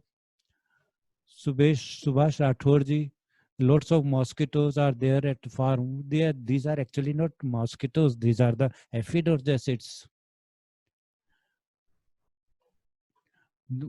तो इसलिए मैंने आपको शुरू में बताया कि आपको पहचानना है कि कौन सा कीड़ा है, उसका कौन सा उपचार होगा, कौन सा रेमेडी होगा। तो मैंने आपको एफिड और जेसिड्स के बारे में आपको बताया, they are not mosquitoes. Mosquitoes पानी के ऊपर ब्रीडिंग करते हैं, वो अलग नुकसान पहुंचाते हैं, पर पौधों के ऊपर एफिड या जेसिड्स होते हैं मोस्टली। सीमा अग्रवाल जी कहती हैं कि thank you, very informative information. Shipra ji Agarwal ji कहती हैं कि sir I am growing tomatoes, can I put a different fertiliser after 7-8 days, like today I add vermicompost, then can I put seaweed powder after 7 days, then Epsom salt 7 days? Madam ये सब जो चीजें आप डाल रही हैं बहुत अच्छी हैं, पर आपको महीने में एक बार यूज करना है। यू कैन पुट, कोई नुकसान नहीं होता है, seaweed powder is very good for nutrition, पर जरूरत है क्रॉप स्टेज क्या है। अब जैसे अपन ने जो वर्मी कंपोस्ट का अपन ने शुरू में दे दिया, उसको उसके बाद न्यूट्रिशन आप कब देंगे, जब उसमें फ्लावरिंग शुरू होगा, इनिशिएशन ऑफ द फ्लावरिंग पे, और इनिशिएशन ऑफ फ्रूटिंग पे है उसका आपको सप्लीमेंट की जरूरत होती है। वर्मी कंपोस्ट की जगह वर्मी कंपोस्ट अपन देते हैं कि जब पौधे लगाया जाता है, पर अगर उसके बाद आप महसूस करते हैं कि पौधे को न्यूट्रिएंट की जरूरत है तो अपन वर्मी वाश देंगे, जो डायरेक्ट जैसे अपन यूरिया दे रहे हैं इस तरह से होगा। Gayatri madam thank you for appreciation. Subhash ji excellent information, thank you very much. मेरा मेहनत सफल हुई ऐसा मैं सोचता हूँ। Mosquito, Manju Upadhyay ji, mosquitoes in garden, mosquitoes तो गार्डन में मिलेंगे मैडम, गार्डन लगाएंगे तो मॉस्किटोज तो आपके पास आएंगे। आपको खुद ही ध्यान रखना होगा कि आपके घर में नहीं आए, और इवनिंग में वो ज्यादा होते हैं। फिर इसके अलावा मैंने आपको जो स्प्रेज बताए, कुछ प्लांट्स भी हैं जैसे लेमन ग्रास वगैरह है, गेंदा है, इस तरह के जो पंजेंसी वाले प्लांट है वो मॉस्किटोज को रिपेल करते हैं। तो आप जगह जगह आप अगर अजवाइन पत्ता वाला पौधा होता है और लेमन ग्रास है वो अगर लगाएंगे तो मॉस्किटोज कम होंगे। Gayatri madam, find difficulty to recognise the pest. Madam yes, very good question. पहली बात तो मैंने आपको बताया कि अब पुराने जमाने में तो इंसेक्ट को करने के लिए, पहचानने के लिए हम एक कॉन्वेक्स लेंस लिया करते थे। आजकल सबके जेब में कॉन्वेक्स लेंस है। अपना मोबाइल का कैमरा ऑन करिए और उसको एनलार्ज करके देखिए, और तो आप पहचान जाएंगे कि ये 6 पैर वाला है या 8 पैर वाला है, और विंग वाला है या बिना विंग वाला है। तो उसको अपन आइडेंटिफाई कर सकते हैं। इसके अलावा एक और चीज होती है, ऐप है गूगल लेंस का। गूगल लेंस एक ऐप है, उससे हम उसको अपन डाउनलोड करेंगे और उसमें अगर उस इंसेक्ट को देखेंगे तो अपन वो आपको आइडेंटिफाई करेगा इंसेक्ट को। इसके अलावा अगर आप कोई प्लांट को भी आइडेंटिफाई करना चाहते हैं तो उसको भी अगर आप हम फोकस करेंगे गूगल लेंस के ऐप के साथ उस कैमरे पे, तो वो प्लांट भी आइडेंटिफाई उसके नियर बाय या कई तरह के बता देगा और उसकी इंफॉर्मेशन भी सारी देगा। एस्प्रिन और डिस्प्रिन में कोई मतलब अंतर नहीं है Gajendra ji. Thank you Nutan madam for appreciation. Thank you very much Shipra ji, thank you. Can we spray lemon grass tree? Ahuja साहब, आप तो मोरिंगो वाले हैं। तो आहूजा साहब, कोई भी पौधा मना नहीं करेगा आपको, आपके कुछ भी छिड़केंगे। No doubt lemon grass tea जो है वो रिप्लेंट का काम करेगी, फायदा भी करेगी, थोड़ा एसिडिक भी होगा, इट इज गुड। नहीं, गूगल लेंस तो इसमें आपको मिल जाएगा मीनू जी। गूगल लेंस अपने प्ले, उसका जो है ना प्ले मोबाइल वाला गूगल प्ले, उस पे आप देखेंगे तो मिलेगा, बड़ा अच्छा है। अगर जैसे मैंने भी कोई प्लांट की फोटो डाली है, उसको भी आप गैलरी में सेव करके अगर आप गूगल लेंस के ऊपर ओपन करेंगी तो वो आपको वो भी आइडेंटिफाई कर देगा। Google lens is very authentic and very almost very accurate plan app. Thank you Mahendra madam.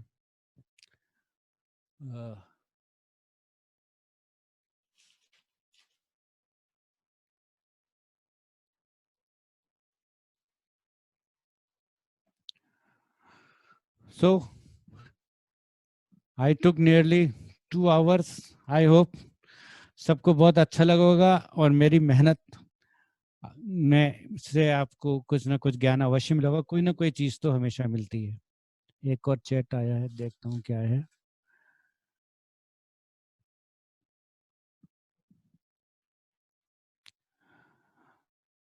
So goodbye, good evening everybody, thank you very much. इसी तरह से मेरा उत्साह बढ़ाते रहिए। धन्यवाद, थैंक यू।